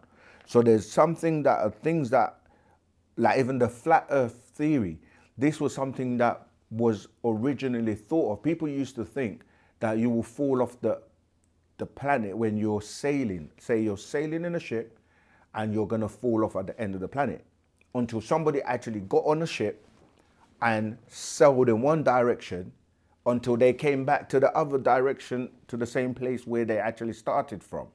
So you don't fall off the planet. You know, magnetism, and when you're dealing with what we call gravity, there's so much science that you can use to, you know, prove the so-called flat earth theory wrong. But in here it goes on, as you recall, your history must renew itself every 24,000 years, which consists of 4 cycles, 2 sun cycles or gold cycles and 2 moon cycles or silver, grayish cycles. The entire universe moves around these 4 cycles. Your entire solar system is a part of a bigger system known as the Milky Way, which moves every 24,000 years. And it obviously shows you the picture of the cycles and the Milky Way. The moon cycle is a symbol of the night or the shadow hour, and the sun cycle is a symbol of the day.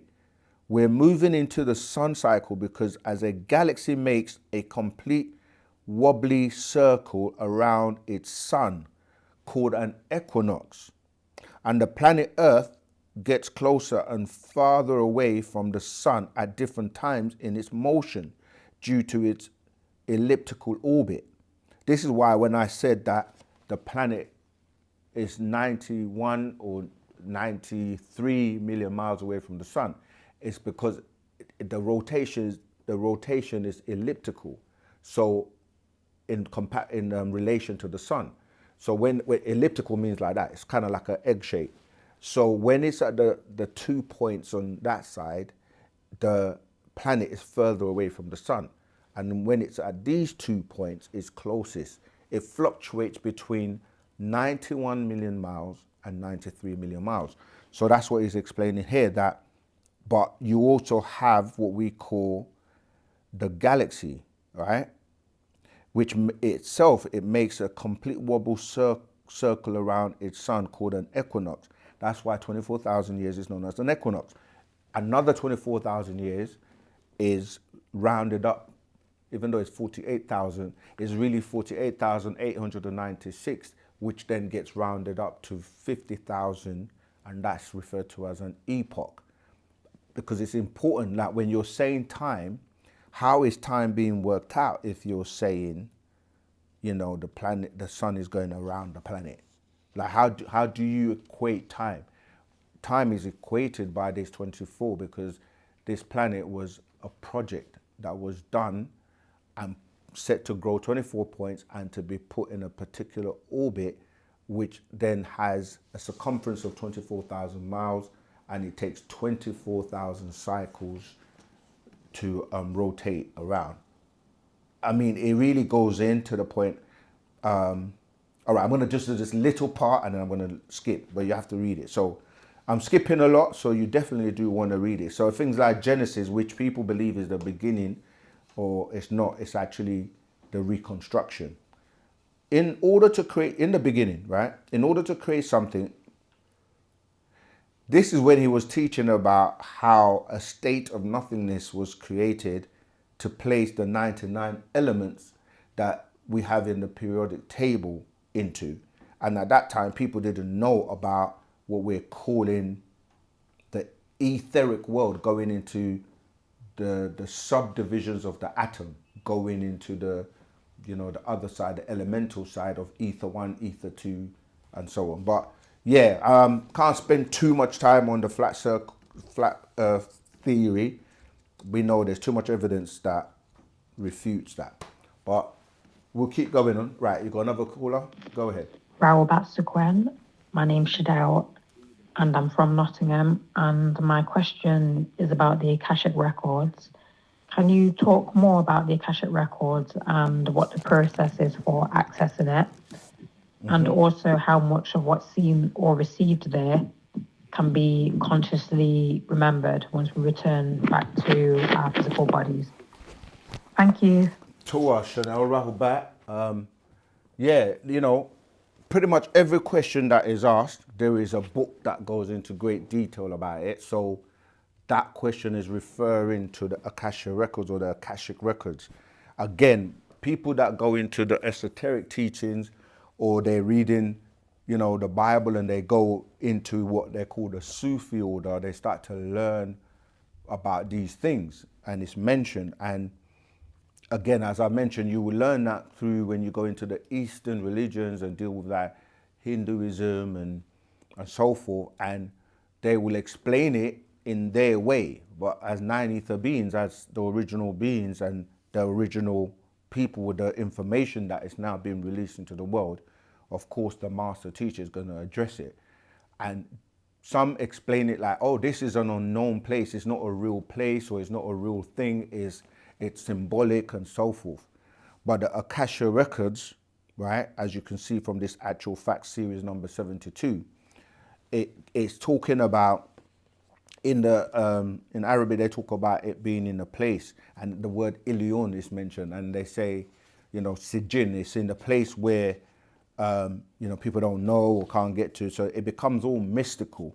But to answer the question, what is the Akasha records, right? This is dealing with the master teacher, Parnabab Yanun, Dr. Malachi Z.K. York, already explained to us about the mental realm, okay? And he explained it in the scroll called the mind. And also I touched on the sacred wisdom of Tahuti.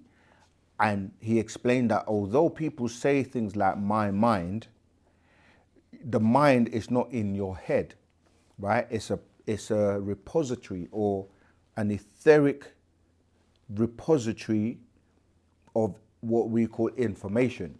It's really outformation because it's coming from outside in. And so this is where all the records are kept. Everything you do is recorded in vibrations, tones, and frequency. And that's why you're pulling information from the mental reservoir. And because it's a reservoir, there are different aspects or levels of it. A simple analogy is today we talk about storing things in the cloud, right? The concept of the cloud came, for those who are into IT, they will know that traditionally you're dealing with servers that stored a lot of information. And even the internet in its first inception was all about accessing information from the servers. And then all the servers started to connect to each other worldwide, and it became known as the World Wide Web. And so there are different access to the information that is stored on the cloud or in the web.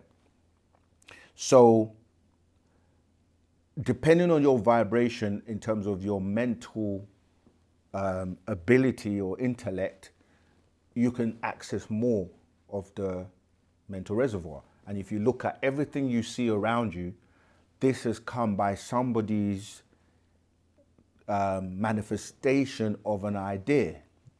Like you know, I want to make this. You access that information. So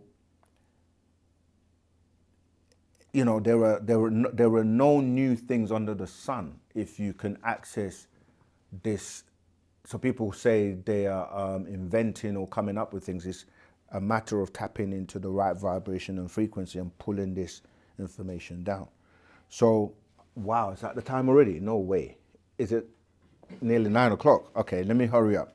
So, Ashok equals unconditional love, right? Divine love becomes Kashua, required. Takshua, this is, I'm just reading you from verse, the end of verse 4 in the Akashic Records on page 2. So it goes on, condition from Kasha, all inclusive conditions, that which exist, those who exist, right? Going to verse 5. So it says, the rainbow colored Dayor Nawat at me stone, right? So when I say information is stored, this information is stored in the nearest thing that we can refer to as crystals or a disc, a circular thing of crystal, right? Each reflects its own barez, prominent color, a circular plate coated and nakuda, critiqued with affirmation and information. So remember I was reading the Science of Creation where he's trying to explain to you that he's trying to explain things to you that are outside your comprehension of people, places, and things. But that's known as outformation. Because when you look at English, the words are compound words. So you got a word in, I-N. You got another word, form, F-O-R-M. And then shon, right? Or information. So if you can do that with in, you can also have a word out. So you got out formation that becomes information. 6. It is pure sawan, quartz, and on each is recorded in sound and light, okay? Wajad an, existence. This is why we say that creation came after existence, because things exist in order for you to create or to make or to recreate or to, reform, okay?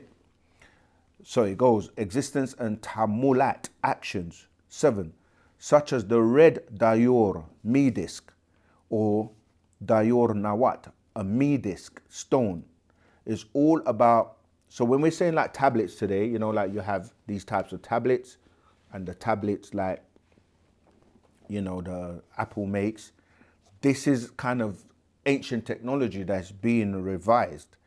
So the CD or compact disc, that again is kind of no longer in existence now because everything is in the cloud. But let me keep going. So you had the me disc, stone, is all about Janas al, sexual pleasures, procreations. This is where they get the Kama Sutra from, right? The centers of reactions of the humanoids, Hasses al, sensual, sensuous sensations of makab at, pains and pleasures relating to the damah, brain and nervous system, inner and outer.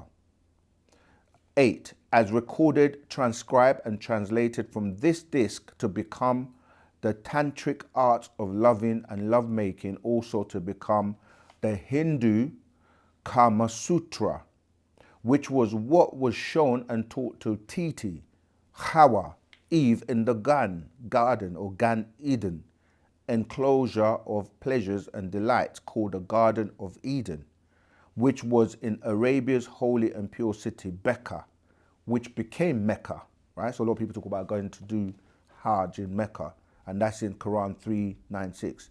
But without reading the whole scroll, it's explaining to you that these me disc or me stones, where these are crystals where information is recorded, it's like a library of all the information or outformation and things that you can only dream of, but you can, as you said in your question, you can access this once you start to raise your consciousness and read these scrolls that take you outside people, places, and things.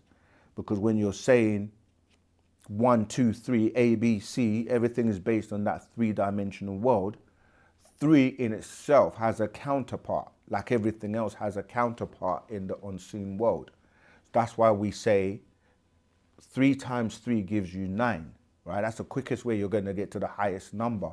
and there's 9 different dimensions, and not just one, because like he said in the science of creation, we can't even think outside of 9, because once we get to 9, the rest of the numbers are compound numbers, right? So 10 is a 1 and a 0, 11 is a 1 and a 1, 12, etc. So he starts to teach you and raise your mind to the state where you start to use a higher form of thinking, which is known as reasoning.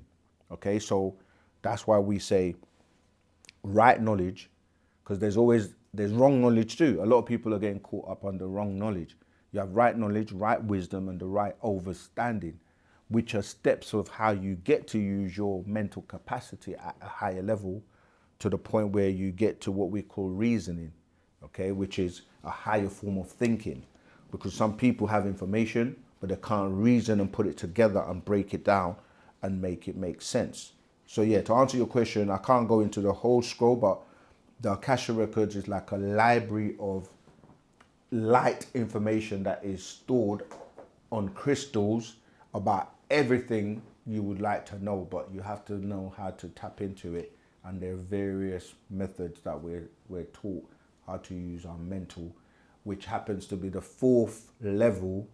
And in the doctrines of Tahuti, that's one of those sciences, one of those levels that you have to master, the mental.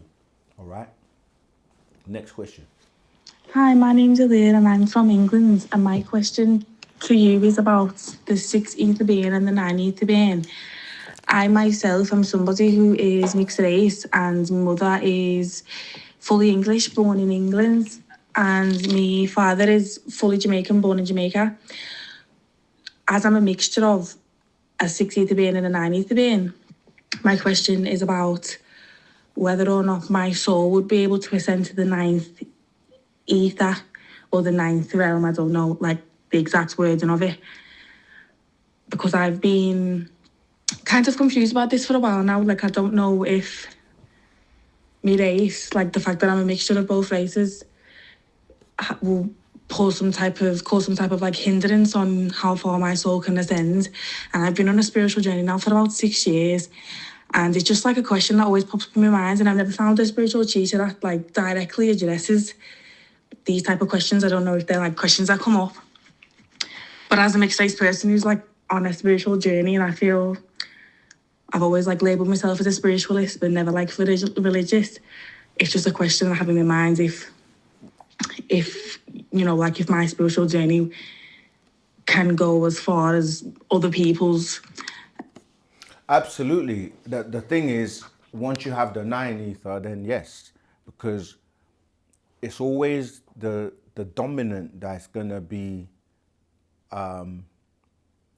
higher. So because you have the mixture of the 9 ether, the 9 is dominant. Okay, so the answer is yes. But in terms of the soul and the soul, that's a whole, there's a lot of information in terms of the levels of, you know, what people even know or consider to be a soul. So you can have a soul, but it's not activated. And you can also not have a soul. So you could, and this is not even dealing with just like races, because just because you're 9 ether being doesn't automatically mean that your soul is activated or is being used in a way that is going to take you to the higher realms. So some people just get on an ego trip, or they just think that because they're melanated that, you know, that's it. No, the soul is something that it doesn't matter, you know, what level in terms of the ethers you are. If you have one and it's activated, you still have to work to raise yourself and raise your vibration. But yes, you have the ability to, but you can go the other way too. You know, I did a class called Ascending and Descending Beings, because just because you have something doesn't mean that if you don't use it or you don't utilize it, that that's your ticket. So for example, you could have the fastest high-powered car with the most souped-up engine, right? Using that as an analogy for the soul, and all it does is get parked on your driveway. It never moves. It doesn't do anything. You know, this is what's happening where you're not using it. So many people on the planet are complacent, or they've just got to a stage where they don't recognize or remember who they are. And this knowledge, this Wu-Sabat, wu-nuwapu, the master teacher being here, when you hear truth and hear information, it resonates because it's a vibration, it's a frequency, and it can activate you and motivate you to move. When you hear the word motivation, you're talking about moving. And then you hear the word frequency, is how frequently do you do something to help you? Because the more you repeat something, repetition is one of the best ways of reinforcing knowledge. So once you're activated, you got to move, you got to do something. Like this knowledge, you got to share it, you got to practice it, you got to put it into action. So that's why we have many scrolls like the Patarak, soul, soul, spirit, spirit. Again, because of time, that's why if people are really serious, you got to come to classes, you got to study, you got to research, and you've got to learn more about these subjects that we're talking about, especially if you're saying you've been on your spiritual journey and you don't get these answers anywhere else. So, but what we give you is just, yeah, like I said, we just literally touch on what the master teacher goes into. Look, first part of that I've picked up is soul, soul, spirit, spirit. So when you want to know about your soul, you have to read this type part of that. If I have time, I might touch on it. We've got sex force, right? Sex force, spirit force. Because when you start to deal with force, you're dealing with that energy, emotions, or we say emotions. Then you got 30 spirits. Because I've explained that everything that is alive has a spirit, right? So that will be your dogs, your trees, your rocks, animals, all of this stuff, physical stuff, they do have a vibration known as a spirit. So they are alive. However, the soul is a very unique thing. It's a gift. And you have to learn about it and know how it works and how to use it. And in many movies now, they show you how, in like the movie, like The Matrix, for example, right? They show you that it's like a battery that can be utilized on extraterrestrials and certain beings that have dissected you, broken you down, and know that some beings and some people do have this soul. And that's what helps you to reach the higher realms. But it has to be activated and you have to know how to use it. Here's another one, soulmates, right? Because when you start to deal with partners and who you're with in terms of, you know, a relationship or whatever, that you got to have the most, what's the word I'm looking for? The best person to be with would be your soulmate. And this again gets desecrated and distorted in many ways. But I want to read a little bit from Soul, Soul, Spirit, Spirit, because your question is specifically regarding the soul. And most people are not aware that they have two souls. It's like, this is the concept of two engines. You know, a plane has two engines. You're firing on both cylinders. Relates to the partner or the mate you have as a soulmate as well, where you're both firing on both cylinders, working together in union, in unison, and in harmony, which ties into tones and vibrations. But here we go. This is called Soul, Soul, Spirit, Spirit, Patarak.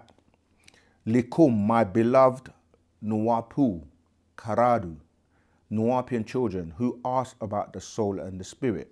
2, do you know and remember all I said to you of them, and you as females and males?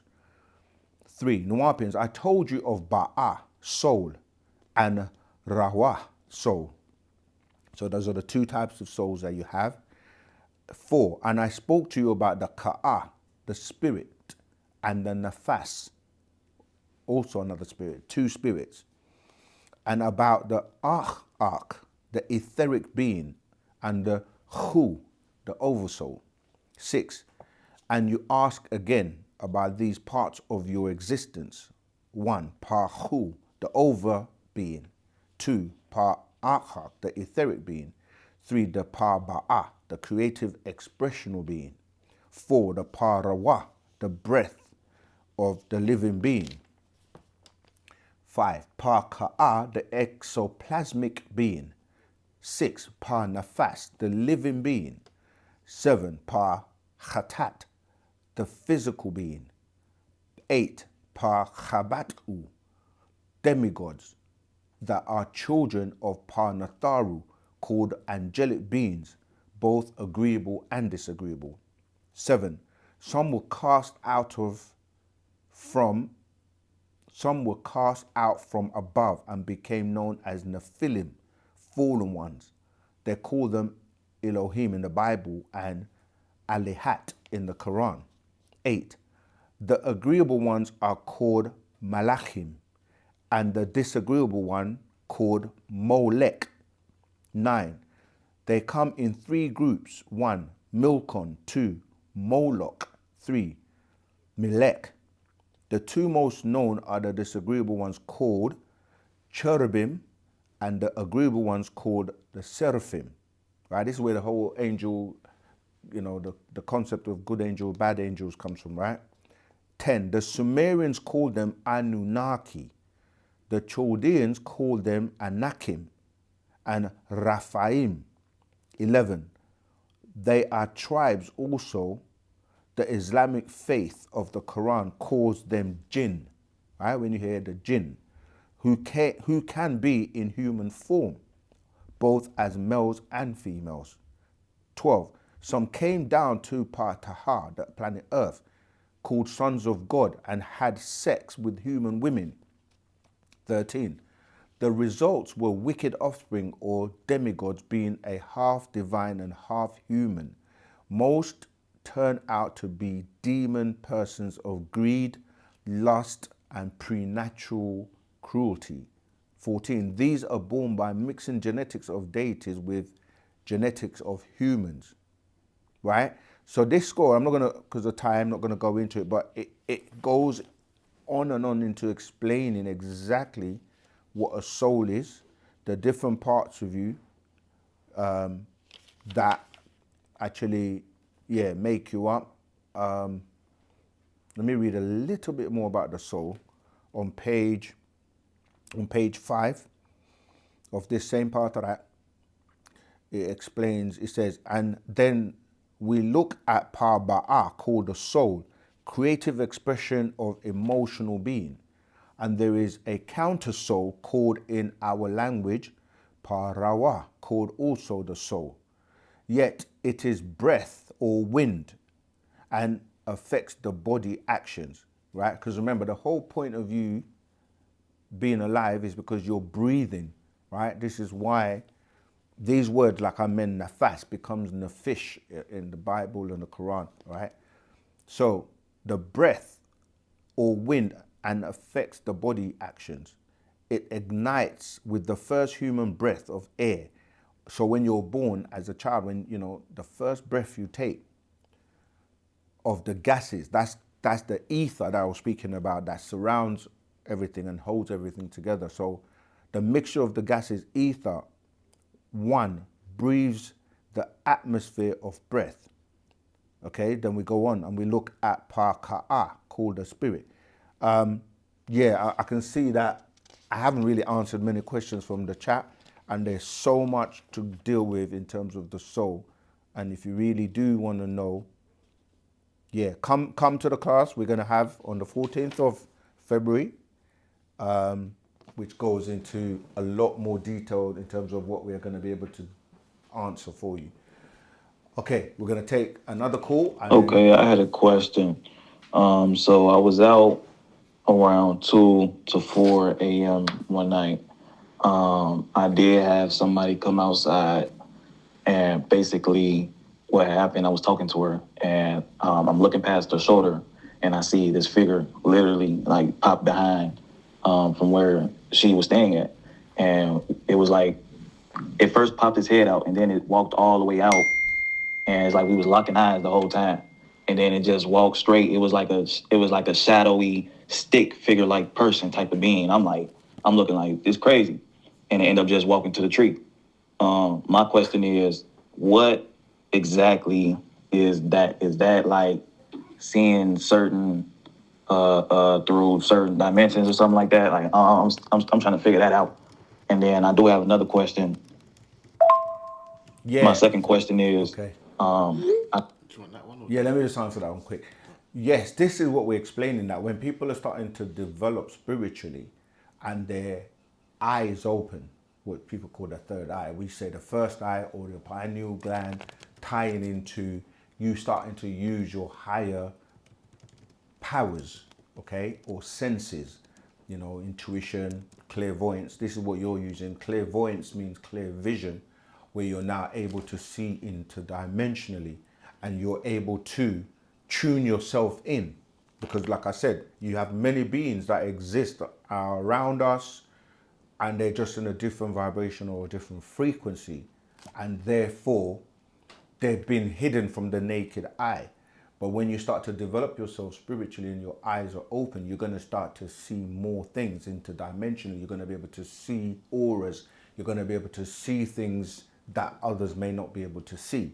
So yes, that's one way of being able to see these beings, because they're all around us. Many people have experiences where they will feel as well, like you might be walking and feel like there's a presence behind you or around you or somewhere.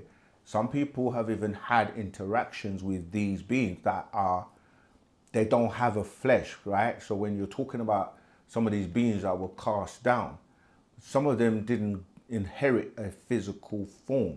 You also have disembodied spirits that are roaming the planet. This is what, if you start to read the book of Revelations, it talks about the foul birds and the spirit. Read the whole of Revelations, especially chapter 18.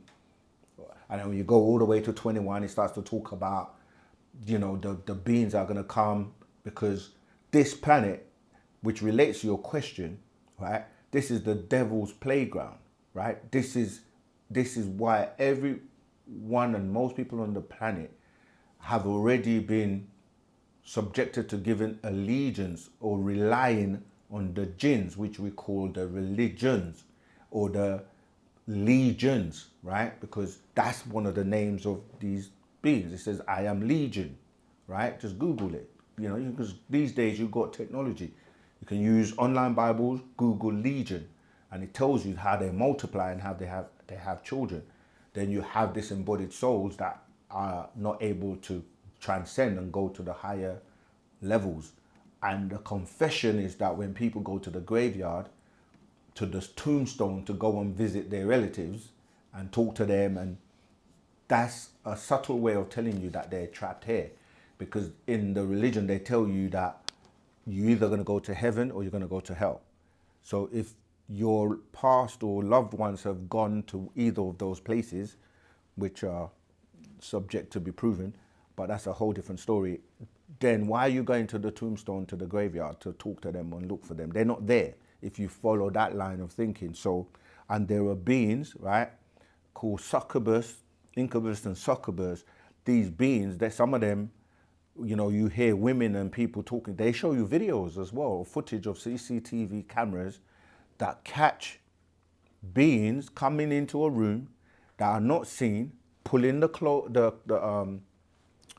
what do you call it, the sheets off of a person, and they try to, seduce them and have sexual interaction with them. So these things, years ago, when the master was teaching us these things about the spirit world and the beings that exist in the unseen world, people would think you're crazy. Of course, there are also people who are, to use that word lightly, that are using what we refer to as projection and reflection. There's again another master secrets from the master called projection and what did I just say? Reflection. So you're reflecting from your mind's eye things that you have stored in your subconscious based on movies and things you have seen. So nothing is as clean cut like this is not true or that is true. So there are things that are true and there are things that are not true. And sometimes people mix the two to the point where they confuse people. But yes, that is what you were doing. Next question, please. my second question is, I did have a dream, an interaction, where basically it was very short. Basically, I was speeding down in a UFO like type of thing. And I remember I wasn't even nervous, but I looked over and I seen another person. They was just crouched down, like kind of nervous. But I ended up looking up, and there was a big alien-like type of blue alien joint thing. He was just looking at me, and I'm just looking at him, just like, what's going on? And I just remember he was just like talking to me in my mind, saying like, oh yeah, you're not ready yet. And then I'm like, what are you talking about? I'm not ready. And then all of a sudden I just boom, popped in, and I woke up. But my question is for that is like, what ET is that? Like, what type of out of body experience is that? If you have any knowledge on that type of thing, because that was crazy to me, and I still don't even have answers to that. Okay, again, this is why it's so important to be studying and being on the Wu-Sabat, because we've explained when you're talking about extraterrestrials, there's so many species, like, and they're hybrids and they're new ones every day because of the mixture between, just like on the planet now, there's so many different mixtures of races. Like you can have a Korean mixed with a Chinese person that's mixed with a Nagaru. So it's the same with extraterrestrial species. Many of them get abducted by other extraterrestrial beings. They experiment on them and they take their DNA and they create other beings. Some of them are trying to figure out and find out how we are who we are. So don't be surprised having experiences or seeing or meeting or traveling, right, into different realms, astral projecting and going in your, you travel every night when you're so-called sleeping, when your physical body is at rest, and then your astral body is able to go and travel and do things and come back. Most people have been dumbed down or trained not to remember what you call dreams. Some dreams, there are different types of dreams as well. So you've got dreams that are actual you traveling and going and visiting places and meeting beings and coming back. Some dreams are just based on you know, things you've stored in your subconscious from watching movies or books or traumas that you've experienced in your life, and you replay these things through projection and reflection. So you have to be disciplined and come under Wu-Sabat, because you have a master teacher that is a spiritual guide. He has mastered what you're calling the unseen world, or people call it spiritual world and so forth. And he has mastered the physical world, which is why he's a 720-degree being. Okay, so everything people ask or talk about, he's either done a recording audio on it, he's done lectures on it, he's put out books on it. He demystifies everything to the point where when we're student teachers are teaching this, there's levels to it. So you have to study, you have to come to classes, and you have to be disciplined. And there's nowhere else on the planet. In fact, we're running out of time. We literally have 8 minutes. I'm doing a class this Saturday called Wu-Sabat, the real final call. Because this is serious stuff. You know, as we approach, we're in the sun cycle, and as we approach 2030, and you really got to work on yourself. You've got to turn yourself inside out. You have to stop the games and know about what you're eating, right? Because, like I said, this is the devil's playground. He does everything to stifle your growth, right? So you have to know, like, you hear the phrase, many are called, few are chosen, or the 144,000, and many terms that are used, the woke ones, or the elite, or for everything you hear, there is a counteraction to that. That's why I said there are two worlds, right? You have the devil's world, and they will sell you and give you everything that sounds good. So, for example, a lot of people going, oh, I'm going to go to Israel because I feel like this is where Christ is going to return. But we know, someone's asked a question which actually relates to this, Ubura. I haven't actually got to answer your question, but this is where Lucifer, as you're saying, right? You're asking the question which ties to this question. Can you explain why Lucifer is referred to as the morning star, right? Because that's dealing with, when you say star, that's really talking about fire, right? Because you have Lucifer, who's the light bearer. Light comes in many forms. You have the blinding light, which is really the blinding light of religion. We have an actual fact called the God of fire, light and fire, right? That explains and shows you how you're easily influenced, or the distortion of truth. Some people are going somewhere thinking they're going to do the right thing or worship the right savior or messiah or whatever, but you're dealing with the antichrist, right? And then you have the actual truth where, like I was just saying, like, why are they trying to rebuild the temples in these places? And look at what's taken place with the wars and the unaliving of so many people. But then when you read the scriptures, it tells you that the kingdom of God is coming from heaven and it's going to come down. Like, go and read Revelation 21 and 22 and you hear what I'm saying. So I'm basically saying to you that you have to discipline yourself. You have to get strict, learn, because all these foods and all that, they tell you are what you eat. And people think they're not eating certain things, but they're ingesting them anyway. You know, like, again, people are now talking about the pig. We explained them a long time ago. The master teacher taught us, not just because of Islam saying it's haram, but like, what is a pig? How is it composed? It's from a rat, a cat, and a dog. And it's filth. It's really so bad, and it has worms that once they go into your system, it's very hard to get out, right?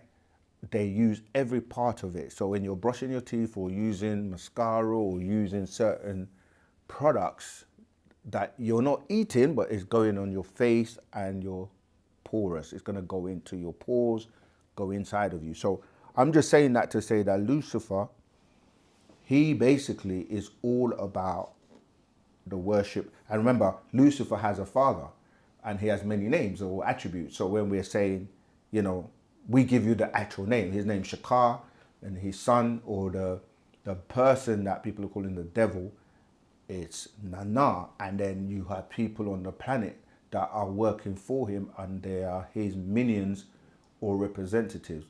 Wu-Sabat demystifies everything and gives you, puts a, you know, it magnifies everything, gives you the names, the places, the beings you're talking about, the extraterrestrials, etc., etc. I see you with the flag, so we've got 2 more questions. All right. Another question is, what's the start, right? Because I do, so there is, What did you okay, say, so there what's is knowledge given, but what's another question is, what's the start, right? Because The start. I do, Okay. so there is, okay, so there is knowledge given, but what's the start to actually, you know, learning these things? How can I get these Malachi York books? What's the Okay, what's great the question. beginning? What's the start of, you know, learning and transforming into exactly what we need to be, and how to get to the roots of exactly what we need to know and what we need to learn, as far as what stars we coming from, and different places that we need to be, that's, you know, lined up with where we're from. And Yeah. Has he got another one? No, that's Okay. someone else. Yeah, so that's such a great question, because this is so important for those that are tuning in. It's not just about acquiring knowledge, and some people think, as long as I'm in my bedroom and I'm studying and I'm, you know, I get the books and that's it. No, like, there is deeper things to consider. It's about the unification and coming together. So when you say what's the start, most of the information you hear us teach in the public domain, it's only at a particular level. There's deeper levels to that, and you have to be in the right places to receive the secrets, or the, like, in the scriptures, even the masters, they will tell you they cannot throw pearls to swine, or they cannot give this information to just anybody. You have to be serious and you have to turn yourself inside out. You have to be ready for that information that's going to take you to becoming the supreme being. And it's not a trick. It's just like, you wouldn't give a baby or a child a loaded gun. Like, great power comes with great responsibility. So you have to do the work. This is not a dip you in water and you're born again and now you're going to heaven because someone has died for your sins and that's it. No, that's the distortion. You have to do the work.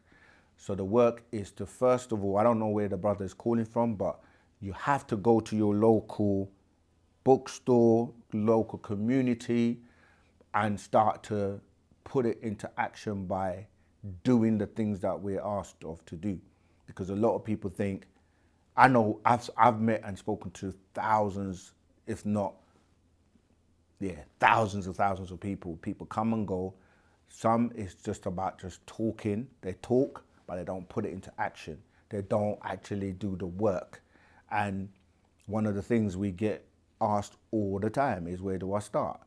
You're reading and studying and applying the knowledge is one thing, but then there's actually the physical doing as well. Like I gave the example before, if you don't drive that car, those pistons are not going to fire, so that car is going to be utilized for what it was made for. It looks good, it's sitting in the driveway, but it's not doing anything. So there are many people that have gifts, powers, but they're lone rangers.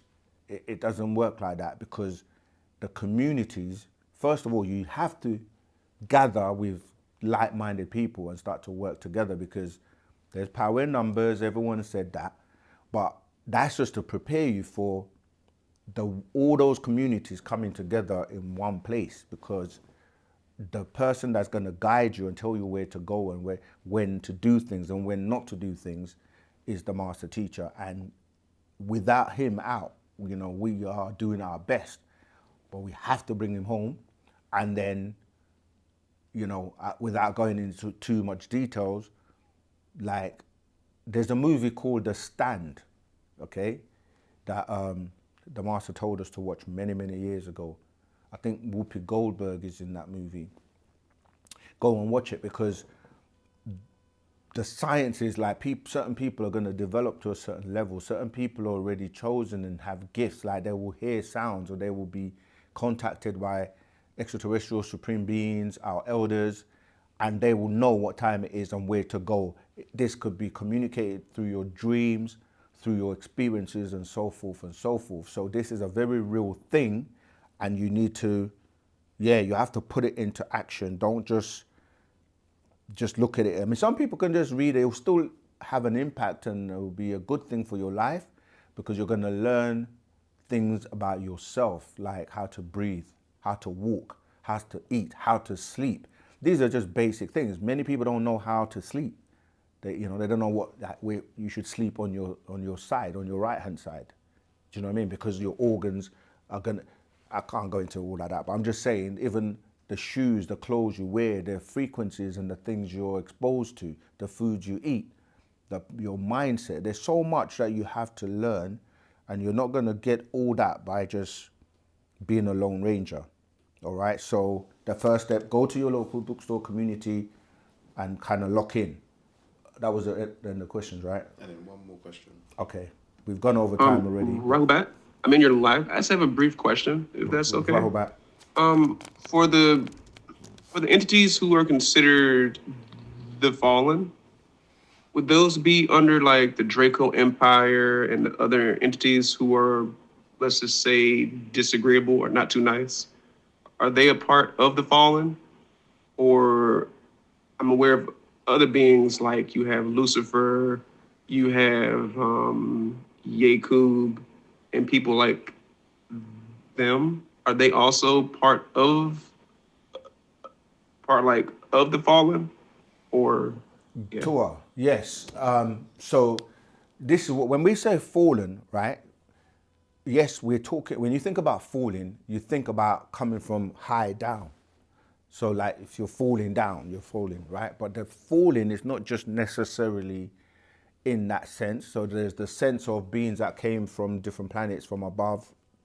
The thing is, we say above, but when you really know that there is no up and down as such, meaning that wherever you're standing on the planet, let's say they say Australia is on the other side of the world, but when you're standing, your head will be facing that way, because the gravity is holding you that way, right? And when you're on this side, let's say that's the globe, and you're standing here, your head is facing that way.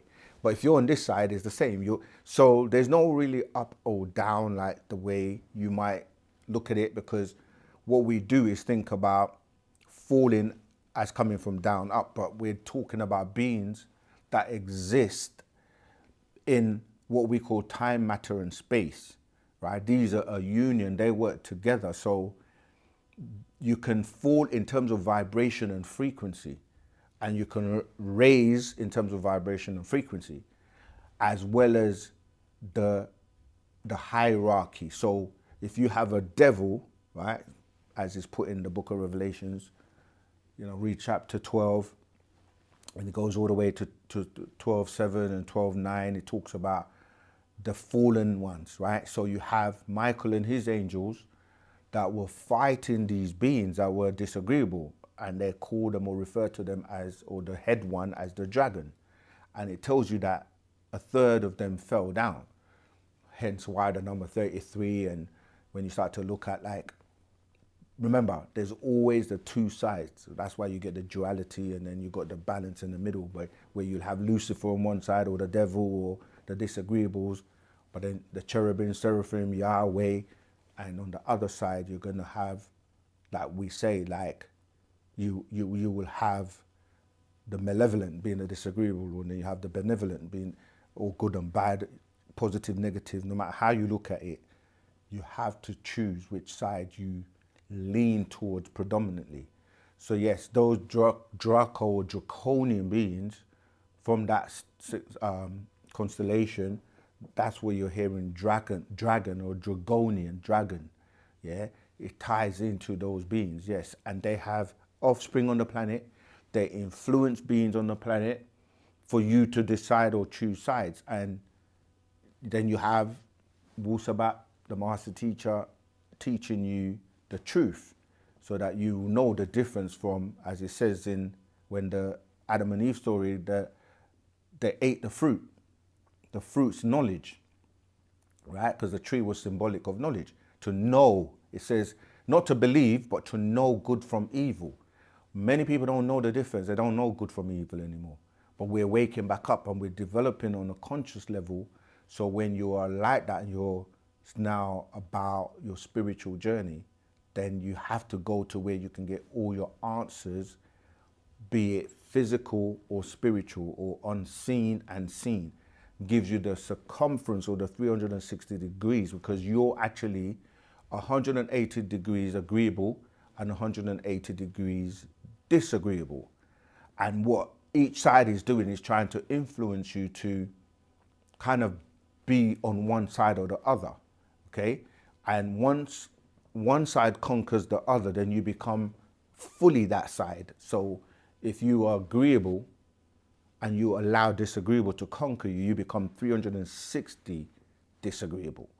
And if you're the other way around, where you're disagreeable, but you can, I don't know which way I said it just now, but the other way around, you can become 100% agreeable, 360% agreeable, you see? So, and the work has to be done by you, but you have to learn what's right and what's wrong, or to know good from evil, so that you're no longer tricked. Yeah, so this is why we're here. Wu-Sabat is here. We've run out of time. I've gone over by 8 minutes, and everyone in the chat who didn't get your question answered, you know what to do now. Send voice messages or call up live. They get priority. And then, of course, you can always tune into our classes to get your questions answered, or join our Telegram group, okay? The Telegram group allows you to ask questions. You can ask a question anytime, but bear in mind, we're in different time zones, and sometimes we do sleep, we do normal things. So if your question is not answered, it's not instantaneous, okay? So, but you can still ask your question, and we have many student teachers around the globe that will attend to and answer your question. And be about it, be truthful, be sincere, be, as a baby willing to learn. All right, we've run out of time, but I'm gonna just talk about our event, because again, that's your opportunity to meet us. And even if you're anywhere in the world, you can join in live, because there will be a live stream and a class, which will be normally at the same time as we have the classes every week. But this is a special class that will be after the event, and people can tune in and be a part of the festivities all throughout the beginning to the end of the event with the class. And you can, if you're local in the UK and you want to come down, you can come down. And we have different types of tickets. It's obviously counteracting what they call Valentine's Day. So it is about a shook divine love. It is about, you know, meeting people and squashing any type of negativity that is stopping us from coming together and uniting. Because the only request the Master has ever asked of us is to come together in love and unity. And it's not enough to just say the words, you have to, you know, put it into work. Don't get bamboozled, don't get sidetracked and go into all of these different groups and people that are disgruntled and, you know, they don't want to let go of things and come together, right? So you have the opportunity to start afresh, all right? It's going to be a 3-course meal, live entertainment. We have a DJ. We're going to have lots of products, books, cultural products, healthy products. We're gonna be able to answer all your questions, have conversations with you in real time, you know. So make sure you go and get your tickets in Eventbrite, and by supporting us, you know, we can actually have more events and make sure that, you know, we reach more people. Even if you can't make it, you can donate a small donation to help us, because we're going all out for you. You know, we want you to have an experience, a good experience. You see, bring your family, bring your loved one, instead of going out there. And I mean, if you still want to take your loved one, you know, like your actual husband, wife, male, female friend out, we're finishing around 9:30 anyway. So you still have time to go out if you want to go out and do things. But we do like to counteract these pagan holidays by having a positive event that is all about. Well, we'll go and watch our Valentine's video and you will know why it's not really something you should be celebrating. But yeah, so help us by donating, by buying a ticket, by coming down, by sharing and inviting other people. I really have to say nadum, which means sorry in our language, to those people who didn't get their questions answered. But come and meet and greet us. I'm teaching this Saturday, so you can also ask your question live. Stay in tune to OSM, of course. Subscribe so you can get alerted to anything that's happening. You get the content first in the members section. You know, obviously, subscribe, share the videos, comment. And yeah, let's get Wu-Sabat out to the world, because there are so many people that are not aware that they're under the spell. Yeah, there are many books and people talking about what you need to get in terms of the scrolls in the chat. So until Saturday, yeah, I want to say Tawukum to everyone, which means thank you all. And without you, we wouldn't be doing this. And those of us that are really supportive, you know, the people that regularly send us donations, or they participate and take part in our events, we're definitely making a difference. And without you, we wouldn't be able to do this. Freedom to the Master Teacher this year, without fail, Partner Babianun has to come out. So anything you can do to help us achieve that will be most welcome. All right. Moisar, Wadu.